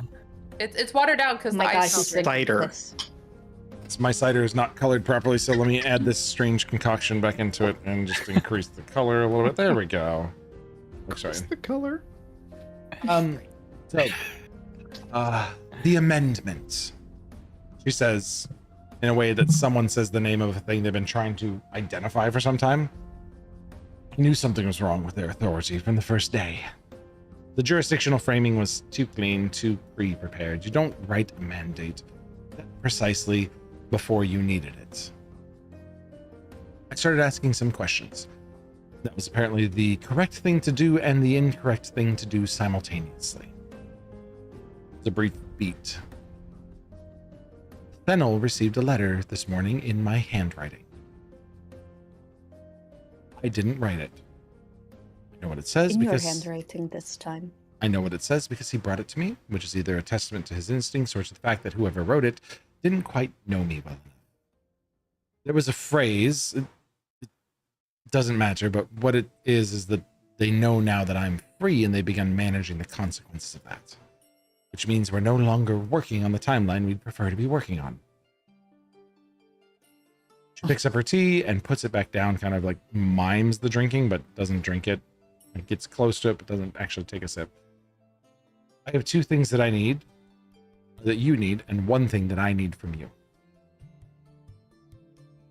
First, Theno.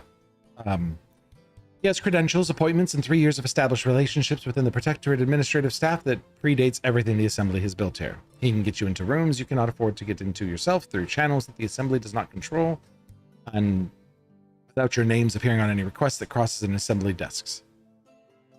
He's invisible because they overlooked him. He's frightened, but he'll do it anyway. He just needs to hear from someone that what he's walking into is worth walking into. She looks to the group with the directness of someone who's spent their career reading rooms. This lady knows how to tell statements and get what she wants. That someone should probably not be me. I'm his ambassador, and he will do what I ask because I ask it. That's not the same as him choosing to. I would rather he chooses to. Secondly, my testimony. I'm a Protectorate ambassador to the Northern Reaches. I was detained without legal basis by an organization operating on a forged mandate in a city under martial law. I watched them forge correspondence in my name, and I'm prepared to say all of this in those words to the Prince, to the Symposium, and to anyone with the authority to act on it. What I can't do is get myself into a room without the Assembly eyes tracking me every step from this tea house. Which really brings me to what I need from you. I hope that you can help me in finding a way to the Prince before the wedding. Before, or not during, not after, but before, while there's still time for the information to change what happens inside the ceremony, rather than simply explaining it afterwards. Oh, we have good news for you then. Cypher. Connect with her. So we spent most of the morning trying to make sure that that could actually be a possibility. I have a nice route that I've picked out that can get you there pretty quick if you're willing to run. I don't like it either, but... The distressing thing, though, is that I need Marshal Corvin or Countess Mirabelle standing beside me when I do this. Preferably both. We're getting them too. Oh. We've been busy. That's why we were a little bit late. Sorry. You have been. Yeah. I was going to say... That's what we spent most of the morning on. Hey. Or an ambassador walking into the palace with a document without the palace... accusing the old palace's security of apparatus of forgery is kind of a provocation, so it's nice to have them both. Yeah. We have I'm hesitant to call him an ally, but we have someone that we're working with. He's a merchant in the city that can potentially get us in the door without a lot of, documents. Wait, are we all here? Red tape. No, we are not. We're watching here, Cypher go like... Cypher's having a psychic conversation right now. Yeah. Got it. At this point, it's kind of just a thing that happens. Then I'll relay that to just, I'm explaining that we're working with Obadiah. Yeah. She's up to date with the current plan? Yep. She knows what time to be at the shop? Mm-hmm. Good. I had a 48-hour window for this, but apparently you've all solved it in a day. We knew that upon your rescue, the timeline would likely move up, so we prepared for that eventuality.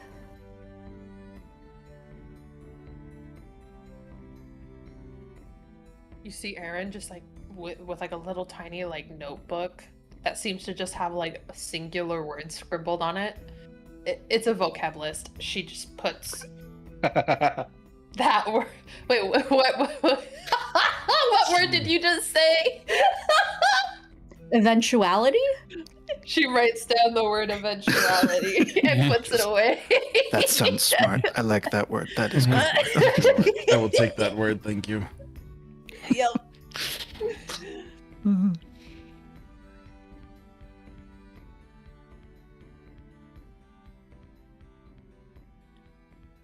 If you could bring Fennel with you to that point, we can ask him there if he'd be willing to help from there. Would he be able to aid in your discreetness? Well, frankly, NGM note aside, I expected this to take you a couple of days to plan and prepare to go before the prince, but I thought you would need his services elsewhere, but I am ready to go before the prince now, if you require it. I was expecting you to use him in preparation for the next couple of days, but if you're ready to move now, we can move this evening. I mean, ideally, we don't have a lot of time to burn, and the more time the crown has to respond to this, the better. They're planning something My big. only question would be...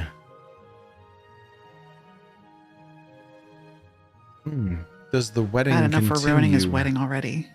I don't think you are, because he's spent enough time preparing to get married and plans to marry this girl. And this is, fortunately for us, someone that is outside of symposium intervention. The senators of the symposium have been suggesting potential brides to him for some time. I think him selecting someone outside of their pool is culling their efforts with these replacement people, as I've started to hear about. Yes. So I think whether or not the wedding continues is up to the prince. We think can it give him will. what He needs information to- he has. Unfortunately, with the symposium, those in the symposium that are aligned with the Noxshade Assembly and the Assembly knocking at his door, if he does not cement his power soon, this week even, he'll be facing an uphill battle very quickly. Then we give this information and do what he asks next to ensure that he gets married. If that is in agreement with you. Sorry. Yes. Yeah, I think he's going to have to take action subtly and absolutely still get married. So we present the information that we have. We follow the prince's wishes as noble citizens that follow their prince and soon to be king. And we ensure that power passes adequately and calmly between its current holdings as a crown prince and members of the symposium, and we don't let the Noxshade Assembly influence that any further. I don't even think I have a green card. I don't think I'm a citizen of Gilnara. You are a What's a green concerned card? citizen of the world. I don't know. Yeah, that. Realistically, a massive power shift in southern Limendor would be devastating to most of the major economies of the world. So it's not something that we want or take lightly. No. I mean, it would stretch as far as Eterna, as I'm aware. I mean, that would most definitely concern people from your citizenry. Realm of the world. Yes. Above table question.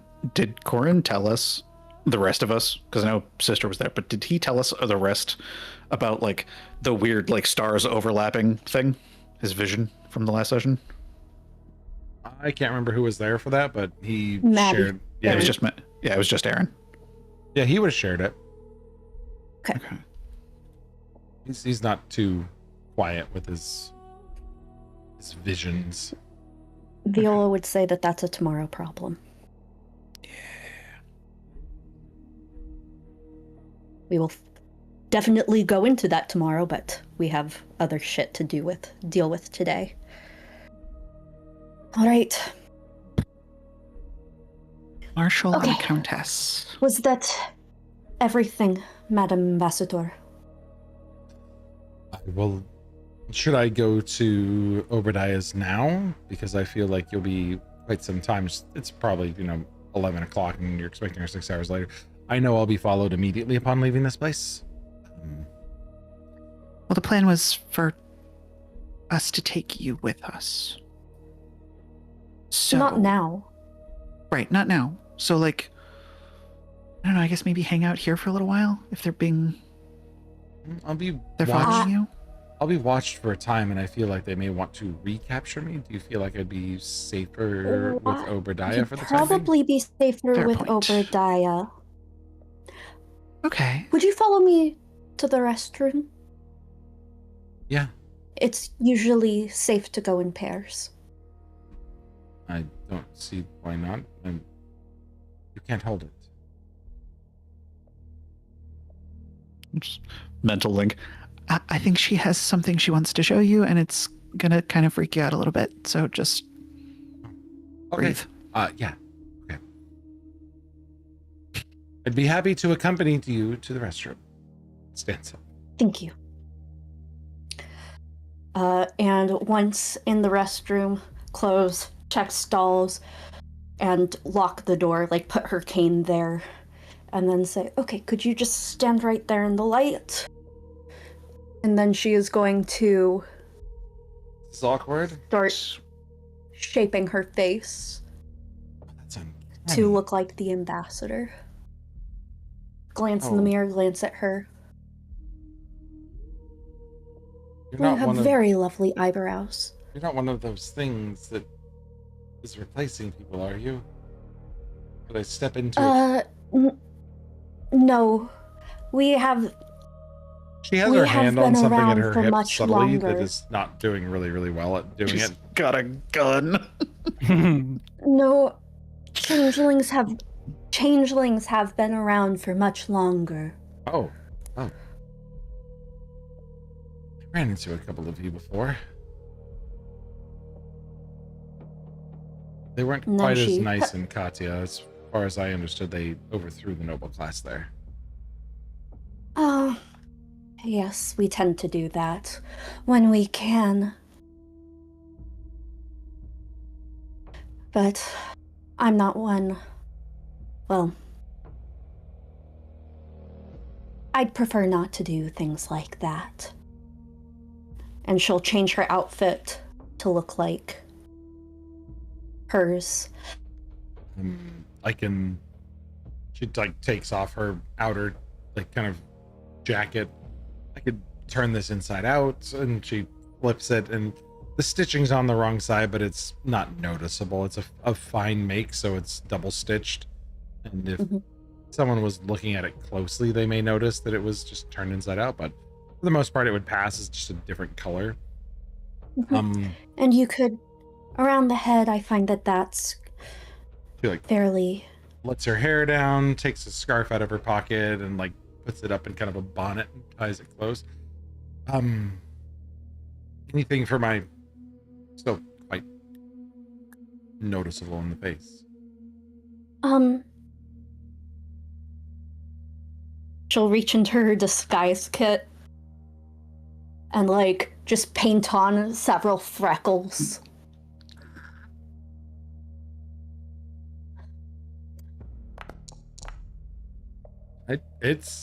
It's convincing. Like you kind of step back and look at it, and she looks younger. The freckles are there. You put like some highlights on her cheeks so they look a little bit more childish and round. You probably shaved like 8 to 10 years off her look. They're a decade younger. Now, That's I would wait impressive. in here for about 5 minutes so that we don't walk out at the same time. You know, two people walk into a bathroom together and leave at the same time. It arouses some suspicion. Okay. Should I just meet your friends outside in 5 minutes and fall in step?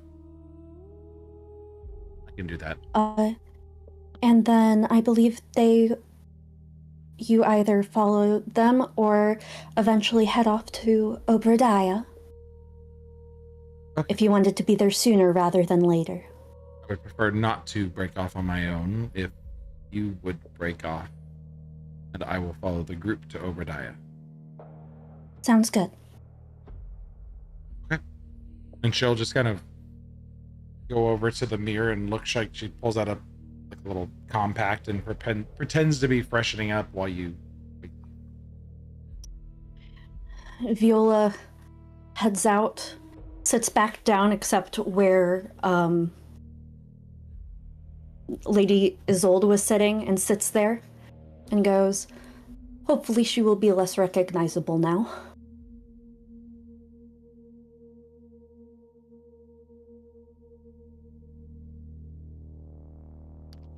is Viola trying to disguise herself?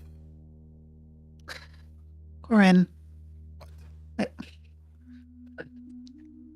Just relay the plan. She's gonna peel away. We're gonna go lead the actual VIP to the point of interest. He just goes back to his tea. I'm so fucking done with this. It's okay. I'm really bad at spy shit too. I just talk to people. I could not sneak my way out of a wet paper bag. Good at drawing attention though. I would prefer not to draw attention. That's fair. I love how y'all are just like, oh, I just know how to talk to people. I'm not good at this sneaky weaky spy shit. And then Viola and Aaron are just like, We are good at the sneaky weaky shit. We don't want to talk to people. yeah. Super excited and walking up to the crowd like, I'm a different person. I'm gonna pull out the old because I still have like my original outfit clothing. I'm just gonna pull out the cloak from that, put that on, take the current cloak off, and like wait to give it to her when she comes out, just to like further obscure the outfit change. okay. Are we gonna try not to be as recognizable? I don't know. I mean, I kind of look like I look, so. Yeah, so do we. We've only ever disguised I ourselves. say we just like, try to not be lose like them in the birds. crowd. That is what I did earlier this morning, so it shouldn't be too hard as long as we're fine with, moving quick. Goran, I think we might want to conceal the wings as cloaks like we used to try and not be considered as more outstanding individuals. I think Careful, they'll be Onyx looking would for help people for with this. big wings. We could Do you just guys think blame Onyx? that. Do you think Onyx would help for this? The dog? Yeah, my dog. He could help some. How? I don't know. Let the dog help. I don't know. I just If miss you- my dog. You can bring him out if you'd like. What?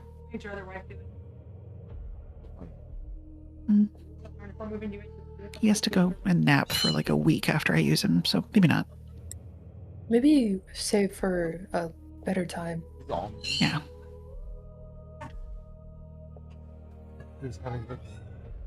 Oh, 1 second, guys. Sorry. Do you guys think I sound like her? I feel like there's something I'm missing from the timbre of her voice. Maybe a bit deeper? More. What's the word? Husky? Husky, lower like this. Apologize. I had dinner delivered. Ooh. They made burgers today. Burger, Oh. Burgers. Oh, that looks making- very tasty. We're making Borgors tomorrow. Borger. I want Borgor. Her Memorial me. Day. I love me a Borger. Me trying to sound like Ben, trying to sound like a woman. There's Borger and French fry Mm. and Borger and French fry. corn on a cob. And corn on a cob. Corn You on wanna- cob. Y'all want to Corn on hear cob. me trying to sound like Corn on trying cob. to sound like Ben? What? Oh wait, no, never mind. I'm not ready. I was feeling confident, and then the moment I said it, and y'all were like, "Yeah," I was like, "Wait, why did I just volunteer myself for that? I can't do that right now." Climb up the ladder to the top of the diving board. Never mind. Nope. Actually, I don't know what I was thinking. My already natural alto voice, I don't know if I could go all the way to Ben's bass. You could do a voice mod. I could. You could use I your will. sound voice mod, and that would get you down Damn. amicably into the base range. Here. Huh. Sam does not like Borgor. Sam does not What do you like guys think about Borger. this one? Sam likes Interesting. fish. Wait, Fish hold on. bad. Do I sound any different? Oh, you sound the same. Nope. You sound the same. Damn it. Damn. Damn. Well, Damn. Well, hell. Ow. Oh, be careful. I was Dutch. Dutch. God damn it, Dutch. God damn it, Dutch. And of course, that turns into God damn it, Donut. Yes! Princess Donut, the Princess of Chong. You guys are ridiculous. I love it. I was thinking red versus blue. Oh no, God damn it, Donut is from Dungeon Crawler Carl. 'Cause Oh, Donut is the cat, and okay. at a She point is the cat Princess of gains- Chonk. And the cat gains sapience and is like talking and is just like, well, I'm going to do whatever I want because I am royalty. That's a It's cat. the Yeah, best I'm a character fizz. in the whole book. I love it. Whoa. That's funny. Does it sound any different? What the Yes. fuck? Yeah, a little Sound like a dude. Sounds weird. What the fuck? The laugh sounds like a guy fake laughing. Yeah. Oh my god, that reminds me of a really funny video I gotta find and send to you guys. Oh my god. I think hang on. moving on. We'll dig into it after stream, but just oh god, hang on. So does It Lady was at Isolde this eventually moment come he out? knew. He fucked up. He fucked up. That is what it sounds like. Yep. That's what you sound like. Yep, it's exactly what you sounded like. It. No, after a few Okay, well, I minutes, turned it off. she does come out. Oh. Oh my god, I just made my. fucking Ed from Ed and Eddie. I'm crying. I'm crying.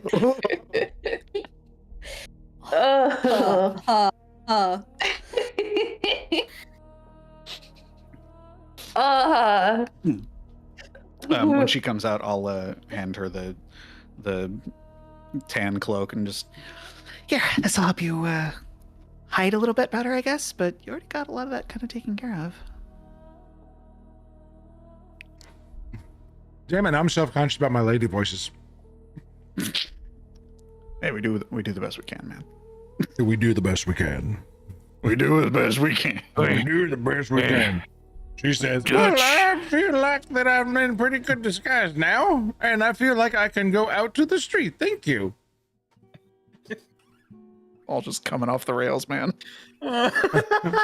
What you get? You mock the lady voice, you're gonna get the weird old granny I voice. was mocking the lady voice. I was saying I was having a difficult time doing Ben doing a woman voice. Yeah, she was playing a dude, Doing a narrator. Yeah, I'm playing a girl disguised as another. disguised as a dude as a- playing a girl. Yeah. Played a dude disguised as a dude playing another dude. Played another dude. I killed myself with that one. I'm so kid. Stop thinking. Don't of- forget, Sarah's too young for Tropic Thunder. That's No, such I a knew good what movie. I knew what it was from. I just haven't seen it. I've learned my history. We should do Tropic Thunder movie day for this Friday because Yeah. Sam and Knox are going to be on, or Knox and Devin are going to be on. Oh, you guys watching movies? Yeah, you're welcome to join. Sounds fun. I kind of want to watch Tropic Friday Thunder. I will see. Friday night. I have I to don't- travel. I am again traveling this week at the beginning of next week because I got so much going on at work. So no It's been a stream? crazy weekend. No. We'll have no stream. I'm traveling Okay, Thursday and Friday, but So then I no have to turn stream? around. So no stream. Oh my god, we brought it back. That that was the reference. Thank you for getting it. We got our that ability to connect a bit. We always commit to the bit around here. Oh my god. Ow. Oh god, my throat hurts from doing hag Anyways. voice all morning. Anyways, so yeah, she throws the shawl on. You guys head outside. What is twoon? Twoon? Sam says either that or twoon. Tuna? Oh, Dune 2. Oh. Damn You it, didn't Sam. even like Dune 1. Twoon. Twoon. Still haven't seen Dune 2. Love Twone Wav. Twone Wub. Swoon love. Okay, no, Hilarious, no, this no. killer. That is a mental callback because when I snorted laughed when Sarah was talking about going to see the prince, my stupid dolphin ADHD went, I don't have a voice for this guy yet. It'd be funny if he was the Twoo Wov guy. And I snorted to myself because the prince What doesn't if he have a was voice the yet. The bastard. I turned it around, guys. I'm an ordained minister now.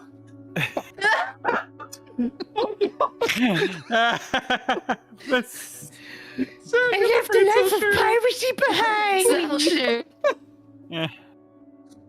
behind. We've done irreparable damage to this world, man. Hey, it was AI that made those pointy elf nipples that gave us the Fucking- bastion. His fucking nipples haunt me to this day, man. Diamond cutter nipples. Oh Lord. Oh my god, the bastion. Bastion. Much like the Ryan Gosling Saturday Night Live bit, it wasn't the picture, it was what we made of him that was funny. Yep. Yes. Sam, I liked it. It was chill. Talking about Twoon and Twun. Food. Twin. And Twun.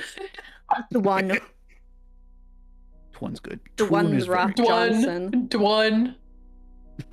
Oh my god, we're dying here. Oh my god. Here we We are. have 30 minutes left, guys. We're getting Just there. Lock Okay. in.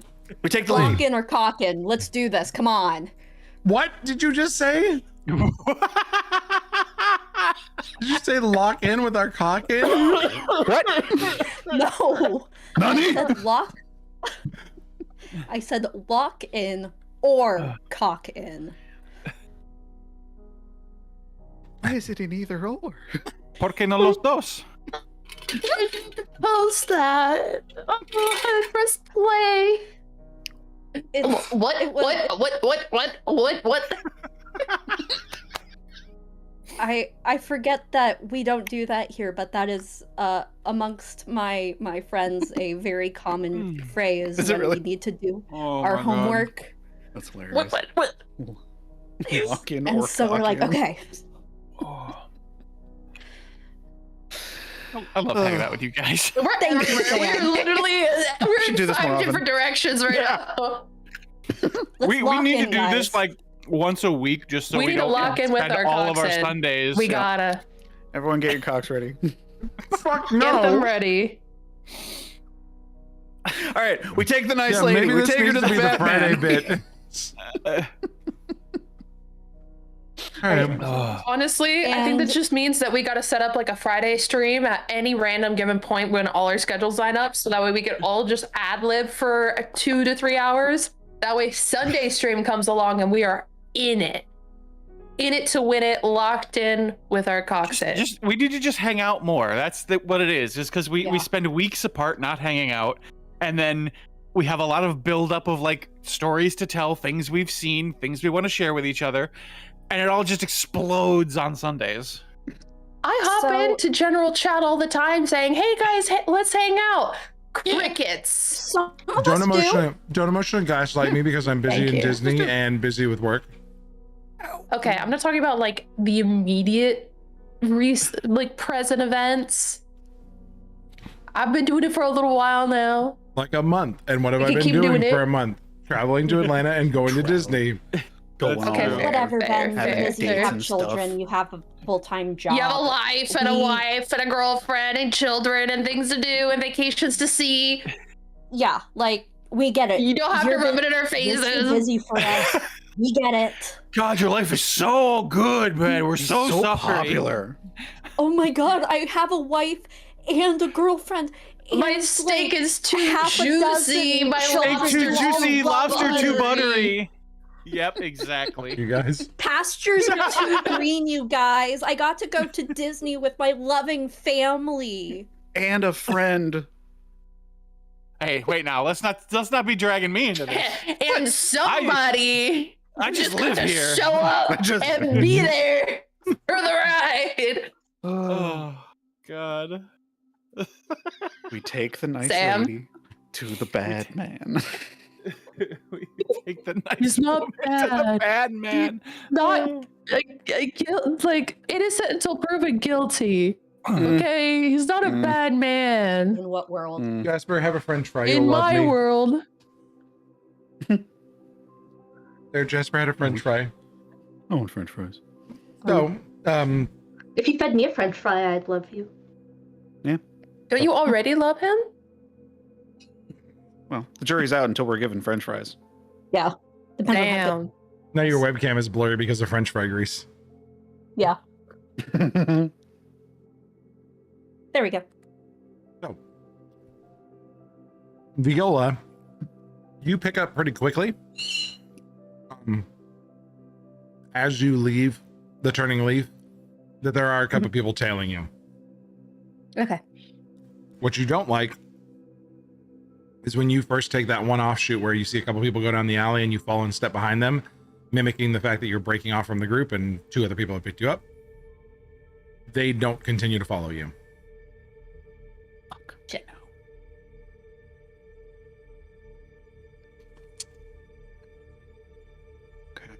Going to friendly remind. I was let me word it. Let me word it. Okay, you're not going to friendly remind anything. Yeah. Unfriendly remind. Is there a way that Viola can say, think back to a way that she could have better portrayed that she was Ambassador Isolde and made it more obvious that it was definitely her, and try to get their attention to get them to follow her, say maybe rewrite fate or something? I think you could. I would like to. So, as you glimpse that eventuality of them not following you, you realize that there was a slight mannerism that was off that may have thrown them off your trail when you rolled that 2 initially on that secret deception check. But, strangely enough, just as an aside, a 2 for you is just very slightly below the baseline for your level because you have so many deception bonuses. Oh, that's funny. Either way, Literally missed it by that much. you did because you rolled a 2. Either way, you see, you glimpse that eventuality and realize that, you know, maybe she leans into a left-hand turn a little bit more off that right ankle pivot, and instead you like take that very sharp turn, and this time, as you rewrite fate, Pretend I don't have a limp. pretend you don't have a limp, they follow you, and the 2 people fall and step behind you. You get them into that alleyway, and by the 3rd turn, they stride past you as you drop the disguise, having lost them in the alley. And they seem very distracted, and within about 15 minutes, you catch up to the group. You show up looking like you. Okay. So, because I got called out so hard, here's my last friendly reminder of our previous chat. You I guys didn't mean got to it. call you out. I just No. I was I'm just actually saying we've- about to do it. You guys have I had was only a about to couple. do it. You guys have only had a couple times today where your rolls have gone bad on the secret checks. So since we've called it out twice now, you guys kind of see the pattern I'm looking for. That you can just say you want to try to rewrite fate. Mm-hmm. When she catches up with us, I'm just gonna link arms with her. Good job. Thank you. You make it up into Obadiah's, shop around for a little bit. He comes down from his desk once you guys enter the shop as a group. Sees one of the odd people out with you, and just casually steps into a conversation with this individual about maybe procuring some rarer merchandise that has come from the far reaches of Geet. I have quite a few interesting trinkets that would be worth your time, and ushers the ambassador to a back room where they can have a one-on-one conversation, but does turn and subtly nod to Aaron. You guys, this person is under watch and will be available for you when you're ready to make your move later this afternoon. Okay. Now we gotta go save those 2 people. Alright, the next several hours are going to be non-stop. Are we ready for this? What am I As I'll not? ever be.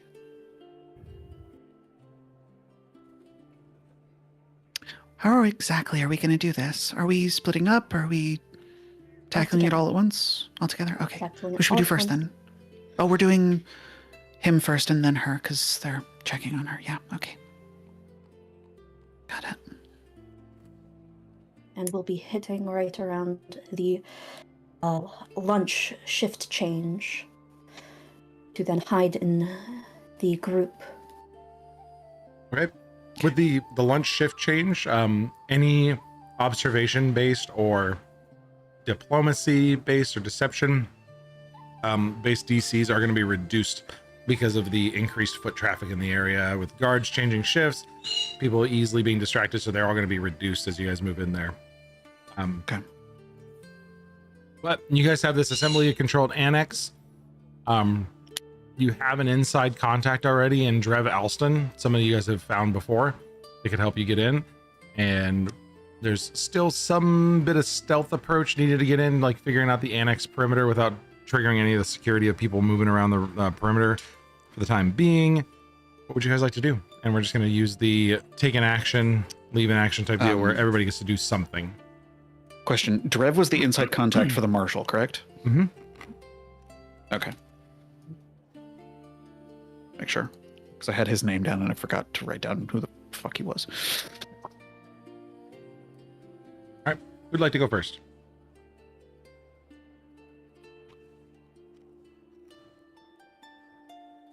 Go for it, Viola. Viola is going to, near the annex, step into an alleyway and turn into one of the guys that was following her. Okay. And wear a Noctshade Assembly uniform. Okay. I like it. And what are you trying to do for that? Talk your way in.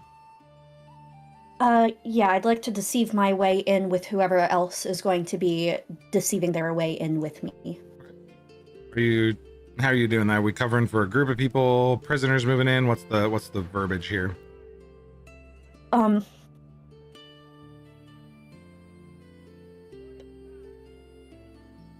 Extra guards sent because of the whole fiasco with Isolde. We're a part of the shift change.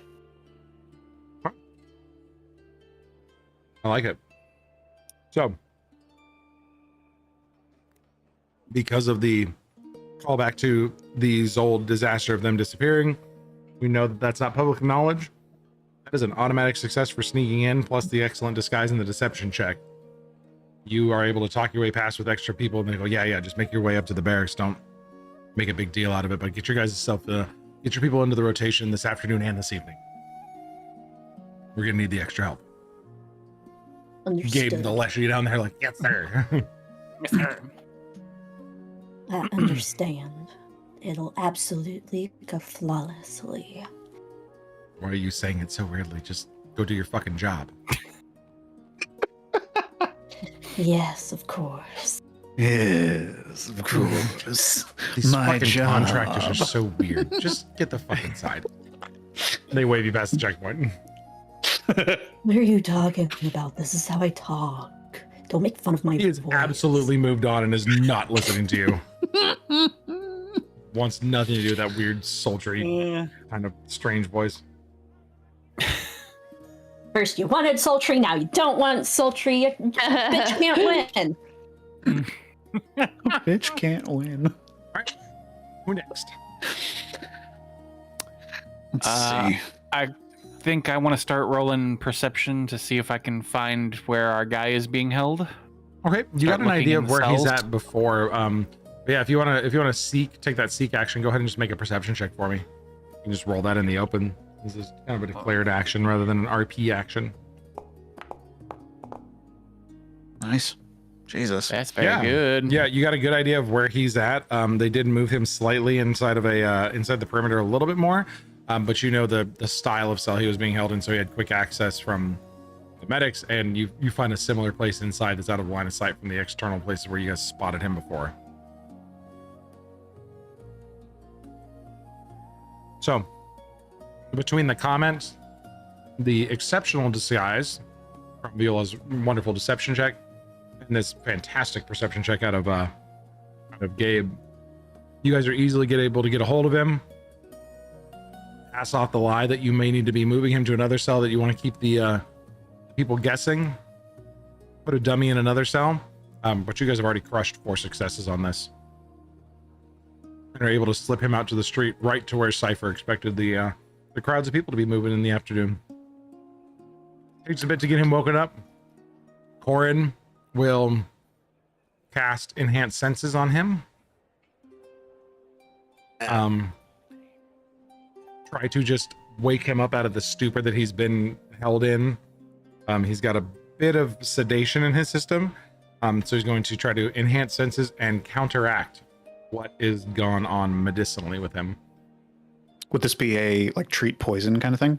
It's going to be a counteract check utilizing a 4th rank spell slot. Oh, okay, interesting. So I'm going to make an occultism check and try to counteract what's been done to him. Actually, it's going to be my spellcasting mod. Bam. Oh, jeez. Okay, I'm just going to roll a d20 and add 15. Oh. Going to go ahead and re-roll that at Mythic, because I rolled a nat 1.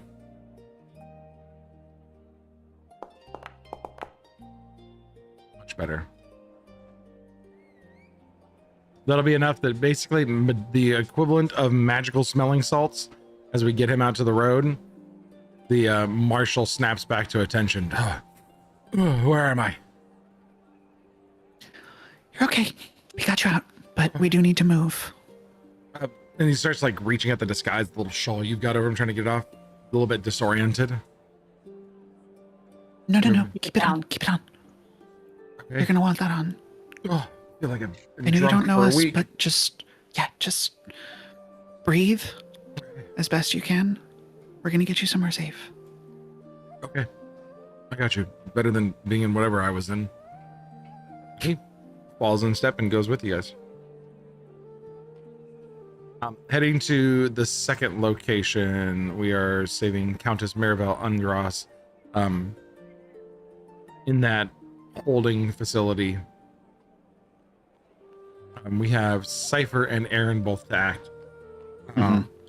Cypher, you spotted a couple, like previously mentioned, you had found a couple places that were lower and quiet. This is one of those spots because it's near the holding facility that's near the Undercroft.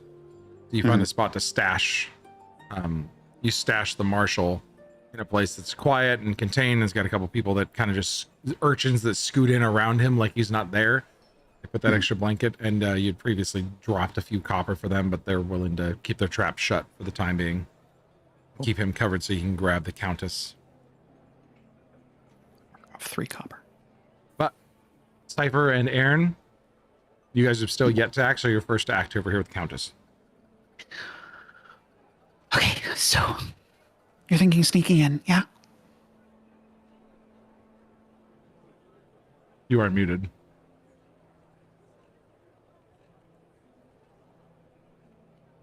Oh, maybe. Nope. You're I can't hear you. muted. Might be double muted.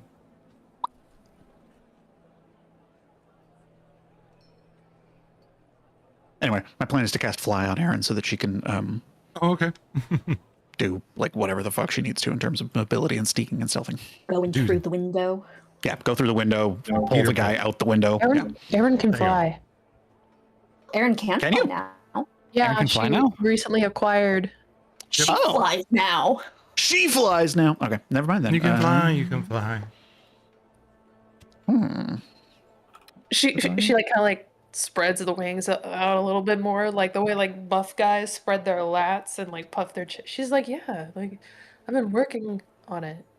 That is true. I do see you jumping a lot with them. Good for you. Yeah. You save that magic for What? other things. No, She's and I'm going to cast Fly on myself. I have it for me. Yeah. All right. Lead the way, Miss Sneaky. So, do I need to roll for this? I'm assuming. So the fly is going to get you guys one automatic success to bypass into a non-standard holding or entry point. Okay, cool. But yeah, do you want to try to infiltrate in a stealthy fashion? You can go ahead and make a stealth check for me. Okay. Your options are either to tell me exactly what you want to do via check or to role play your way, and I'll roll the check secret for you. My idea was fly up to the second level where we know she is, shift the outfit into something that looks like some sort of like, not like a medicine person, but like a priest or a cleric or a healer of some sort. And then, because I don't know how to rule it, how it would be ruled. If anyone stops us, like essentially just look the part of someone who is there to like tend to the sick and the wounded, and actually do that if anyone like scrutinizes it, and then essentially like, this is my bodyguard. Yeah. So with Roll the the 24. with the stealth check, trying to move in quietly, there is a patrol that's moving through, and you're able to kind of, you get that non-standard entry point. You're kind of in a place you shouldn't be, and you manage to come around the corner as they're patrolling through, and it looks like you guys are exiting an area that's expected. Okay. So you're able to sneak in appropriately. Now, that being said, both of you have made a check, so the entire party is able to continue through here. But the one thing I'm going to ask for the two people that are inside, I'd like you guys to both make a perception check for me, please. That's me. Okay, that would be me and Aaron. Yep, Okay. Cypher and Aaron. The secret perception check. Oh, it was supposed to be secret? It's fine. 15, public 15 is fine. Okay. Cypher. Knowing that this is the person that I would want to have this check succeed on the most is just lovely. Oh, interesting. As you sneak around, Aaron grabs you, pulls you down a hallway to make it look like you're coming out of a room. You get the signal and you grab the door behind you and you go to close it, just like as if you were walking out of that room. And you caught some people off guard. And you catch a glimpse of an orb weaver spider Anati shifting back to a human's form very quickly. Immediate mental connection. Are you sneaking in as well? You realize that it's a family of people being held here in captivity. They don't speak. They're terrified that you're there, but you did hear about 3 Anati families that have been picked up. Mental link over to Aaron, just so that we're looking like we're just kind of still like doing the normal routine. There's some of those spider shapeshifter people that are here being trapped. What do we do? Priorities. We could save them too, but let's handle the first reason why we're here. All right, fine. You know I'm right. You know I'm right. I know. Okay. Mental link to them as we're walking away. I promise we will come back for you. We'll just stare at him for a quick minute. And then follow Aaron. /pause. Yes. To like rescue you. mental and facial intent of like, do not worry, we will come back for you. Because I look like a priest or a cleric at the moment. And you just kind of open the door to look like you were supposed to be coming out of there. They are terrified. And you can see them actively trying to hide the child that's in the group. And you're not getting through at all. Glimpsing possibility. Can I imagine a way where I might have phrased it a little less open-ended, less potentially sinister? Yeah. You glimpse all the possibilities of the different selves that make up Cypher, and you realize that somebody else would have had that very short, staccatoed, sinister sounding approach. Whereas this time you break from Aaron's grasp, step inside, hold the hands of the child, and very subtly drop that disguise and let her know that people are looking for them. They'll be back. And the kid gives you a hug. And the parents just kind of start to tear up a little bit and nod. And they ask if you need any help. Can we cause a distraction for you? Like, what do you need? Anything you can do to help is great. We're getting someone else out here right now that is really important. But if you cause a fuss, we can get you out too. Or we'll at least try. If you can do it quietly, that's even better. Put a target on their backs. I know. If you can do it quietly without making a fuss, that's even better. Distractions are nice, yes, but try not to.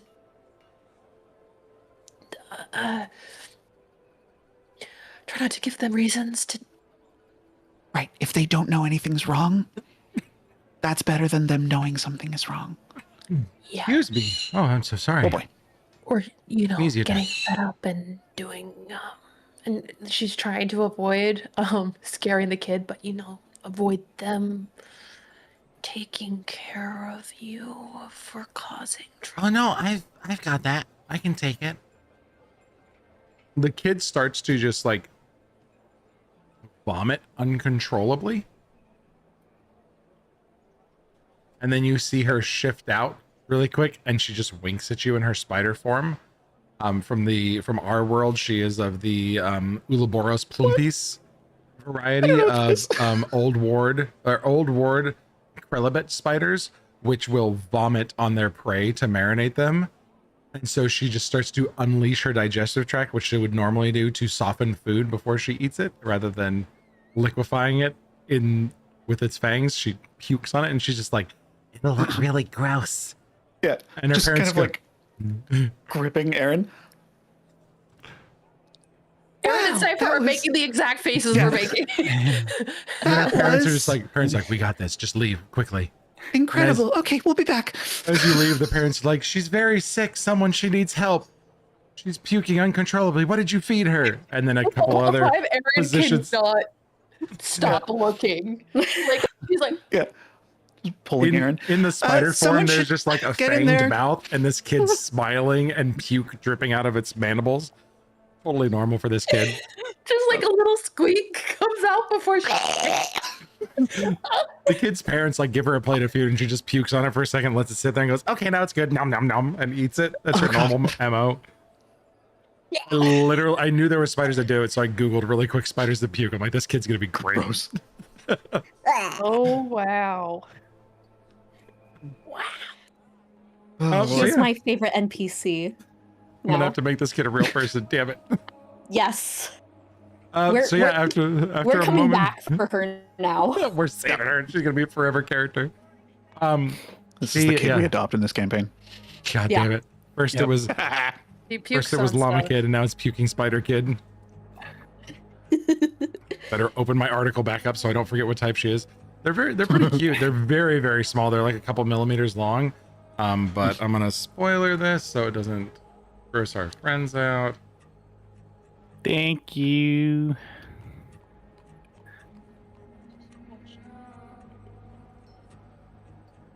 Trigger warning: spiders that puke. Ugh. Yeah, that's a sentence and a half. Oh, it's Why does really that cute and orange. Yep, it's pretty cute. Oh, I like that. Researchers have confirmed the inner workings of a brutal food prep technique some spiders use, wrapping their snagged prey tightly in silk and then puking digestive fluids to soak the entire package to marinate their meal alive. That's what this kid do. That's ridiculous. Gross. Yeah, so they go rushing in, and like the acid at this point is eating through the wood, and they're just like, "What the hell is wrong with this kid?" And they're bringing physicians in, and your critical success when you glimpse the future this time. That's for a couple. Everybody else does have an option though, as we're getting ready to head in. Cypher, I'm gonna call that your second action because you took the diplomacy action to move in. Yeah, totally fine. Sarah, I'm so glad you're taking this into Nate's world too.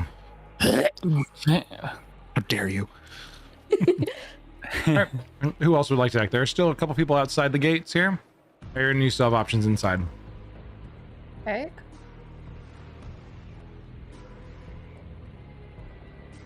I mean, what do I do?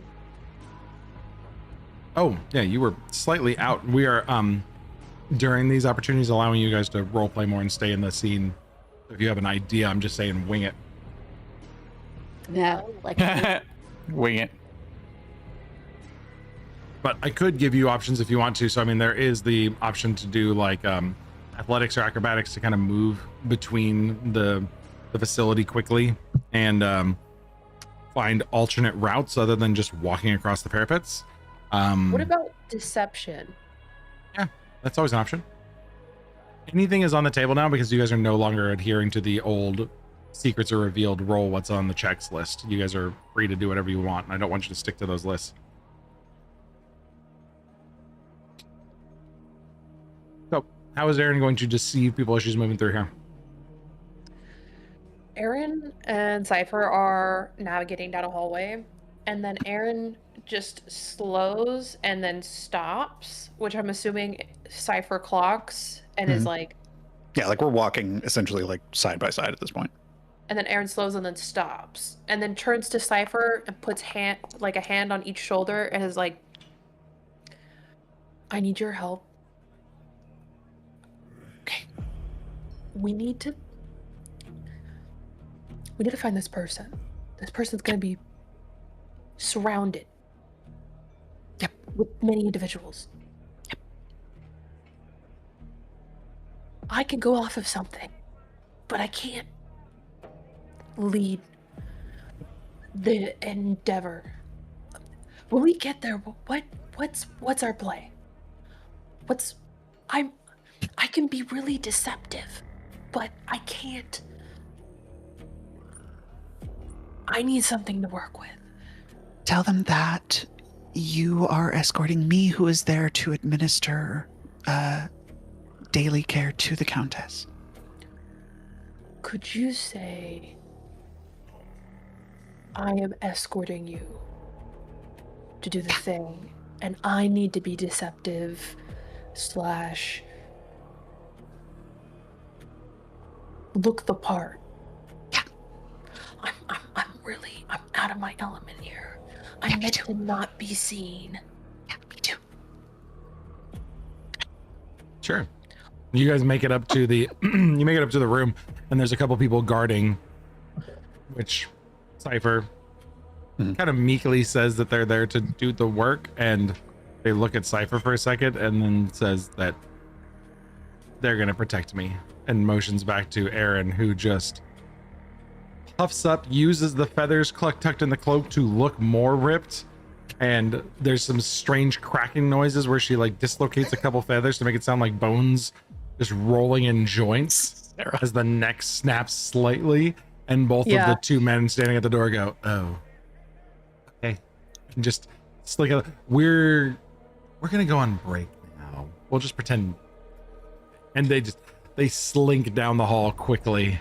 As a chill, Sarah. It's gonna be one of those things where it's like a tight little like divot to like the room with the door out back into the hallway, so they have to pass Aaron in order to leave. Oh, both of them slink down so low. As much space as possible. She's gonna be as large and in charge as she can be. Neither have any desire to upset you.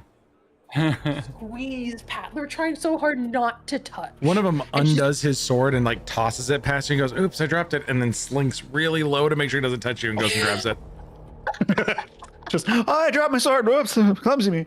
Oh. That's fucking great. And then like as they pass, she just like exhales extra loud, which makes the feathers poof. And it makes like a whooshing sound because all the feathers move at once, and it causes the air to like, kind of like the way that you would imagine the sound like a dragon makes when it's huffing on you. Like, oh yeah. Well, with that, you guys are able to successfully slip in to the Countess's room, who is also sedated. But you don't administer anything. You guys have had 2 critical successes, actually. So you've collected enough points that you guys are able to snag her quickly, play a little BS line with the 2 or 3 people that pass you that you need to move her to a different holding cell. It's pretty clear that there's some stuff going on and she needs to be moved rapidly because obviously people are taking action against the assembly. I've got like my healer's kit like out and I'm like patting her forehead and like doing a temperature check on her tongue or whatever.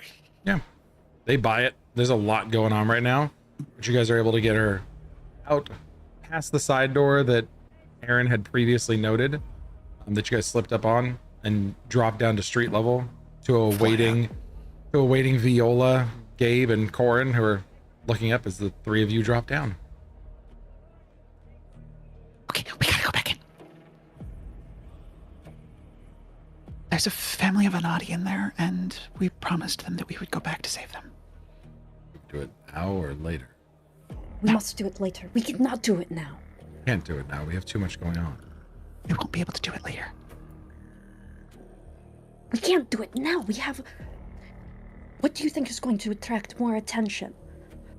The fact that we're carrying 2 nobles, or 2 nobles and a family? The family isn't gonna come with us.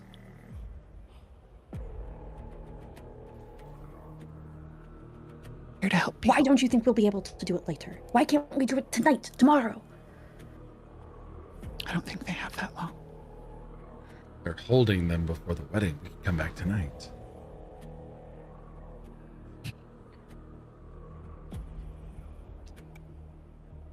Cypher. All right, okay, I let's know just how go. to help people, okay? I know. We will. I promise we will come back and we will find them, okay? Hey, look at me. I promise. I promise you. Okay. Okay. We will come back for them. We just can't do it right now.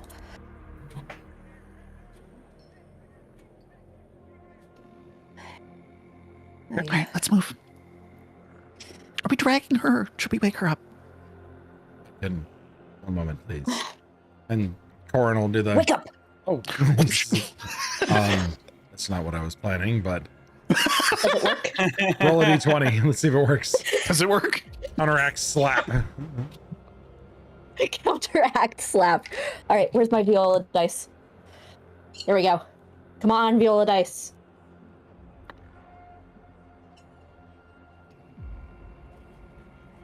You bitch smack her awake. What's a 19 get me? Oh my god, what's your bonus here? I don't Bad. know. Low, probably. You're good and unarmed. The plus 14 on your unarmed strike. You just 33 to bitch slap this lady awake and she... Oh! Ow! Are you okay? Oh my... I'll cast Soothe on her. Jaw like snaps back into place. A little groggy, but that hurts. Good. That means you're awake. She gets back 17. Sorry, I didn't. Why did you slap her? I have magic for that. It got her awake and you didn't spend a spell. Is there a currency of spells? I mean, yes, it could have drained me slightly, but I didn't think it would impact me that greatly. Okay, so sorry, this is a lot to wake up to. You've been drugged for a really long time, and we're taking you somewhere safe. This is, fucking, what's his name? Marshall? I heard the rumor of people getting really, really strong and being able to cast spells like Fist, but that's new. I am not the spellcaster. Well, you cast it pretty nice, my dear. Ah. I just walk with a cane, so you know. My right hook. It's devastating, yes. Well, onward then. Oh. Well, with the time that we have... 33 would be how much damage I do, would just be how precisely... It wasn't how much damage you did, it was precision, but it's still... Yeah, I just figured it's going to have some damage. It's going to be a critical because she's unconscious and you slapped her awake, so it's going to be at least a d4 plus 3 times 2. So your minimum damage was 8. You cracked her across the jaw real good. It was a critical hit. 17 should at least put her He had back an up. AC of 13, so it's a good hit. It was non-lethal damage, but you sure fucking socked her in the damn face. Okay. You went for the bitch slap, but you Less than I accidentally did got the fist closed on that one. I need to rethink my strength. Last time I did that, it was not nearly as Dial it back, Lenny. Yes, Gabriel, I will. I'm sorry, madam. I did not realize my own strength. You make your way quickly following Cypher's route, moving in between crowds. Viola, you pick up a couple tails behind us at one point. But Cypher's route is well planned. And we're able to slip between switchbacks and alleyways and make our way into other crowds and leave them just trailing in the dust. And eventually make it unobserved into Obadiah's back room, where Ambassador Isolde is waiting in a fresh disguise. And there's cloaks and a couple beverages, some hot coffee, a couple spell scrolls laying out, and as soon as they come in, Obadiah grabs them really fast and just reads them off. Corin gets a little defensive at first, just like seeing him grab spell scrolls and read them. But they are essentially soothe and cure disease, cure poison, things like that. And he cleanses them, gets them some coffee and something to eat. Both of them are incredibly hungry at this point. And over the course of the next hour and a half, prepares them for the walk up to the princes. We're going to end the session there with one caveat, because Cypher made a decision. Kind of want to leave it up to fate on. I'm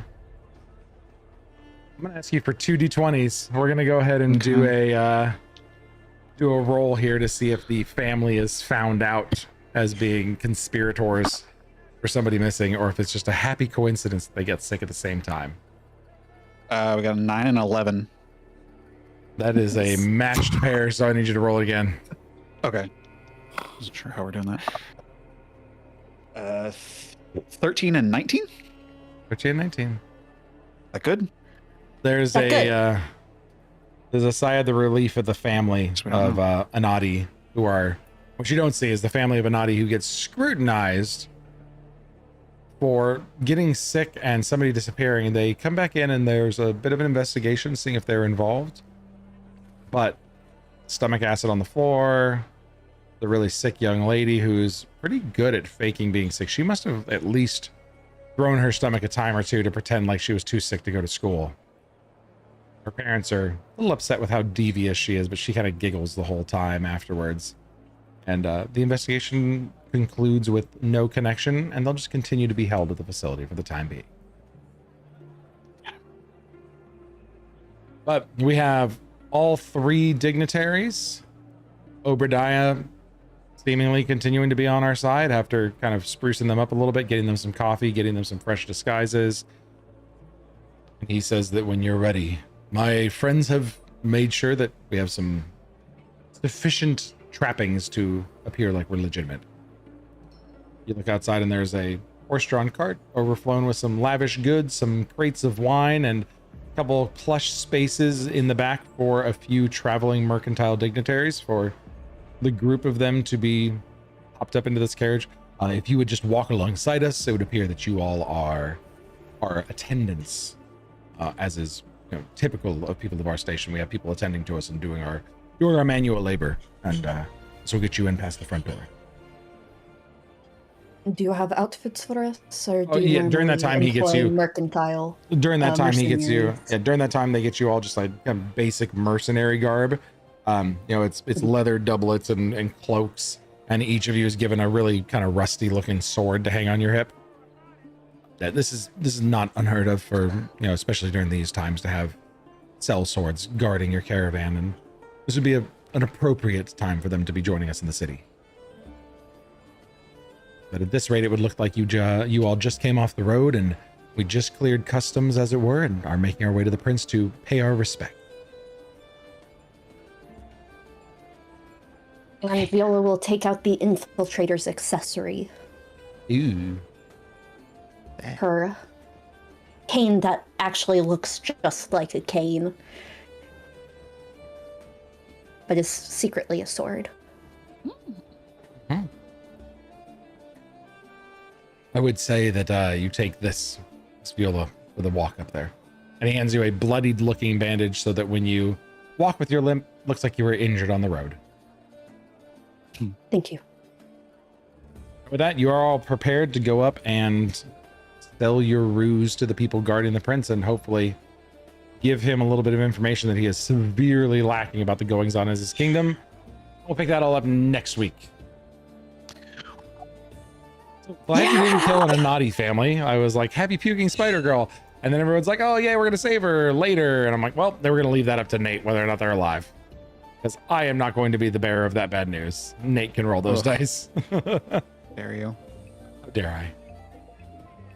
I don't know what Sam was yelling about. Some of us have work, but yes, I agree, Sam. Some of us have work. About Can't always you. join into voice chat. Oh yeah, some of us have work. That's right. I thought that it was also about the some of us can't go to Disneyland.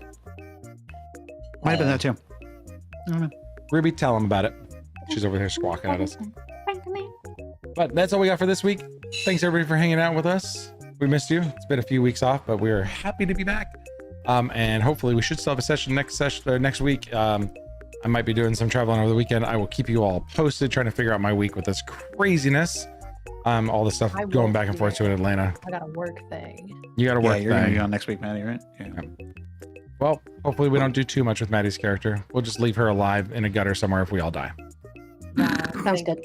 Hey, we won't kill you The lone off. We'll just survivor. leave you lone She got survivor knocked mode. out hella early in the fight, and everyone Yeah. thought she was just another one of the dead bodies. And then she wakes up. Everybody did. Everybody's dead. Before I've killed a mythic character now. They are not indestructible. Dang. All right. Well, good night, everybody. Thanks for hanging out with us. We'll see you next week. Bye. Bye, Sam. Bye. Bye, Sam. Later. Bye. Tell him, Ruby.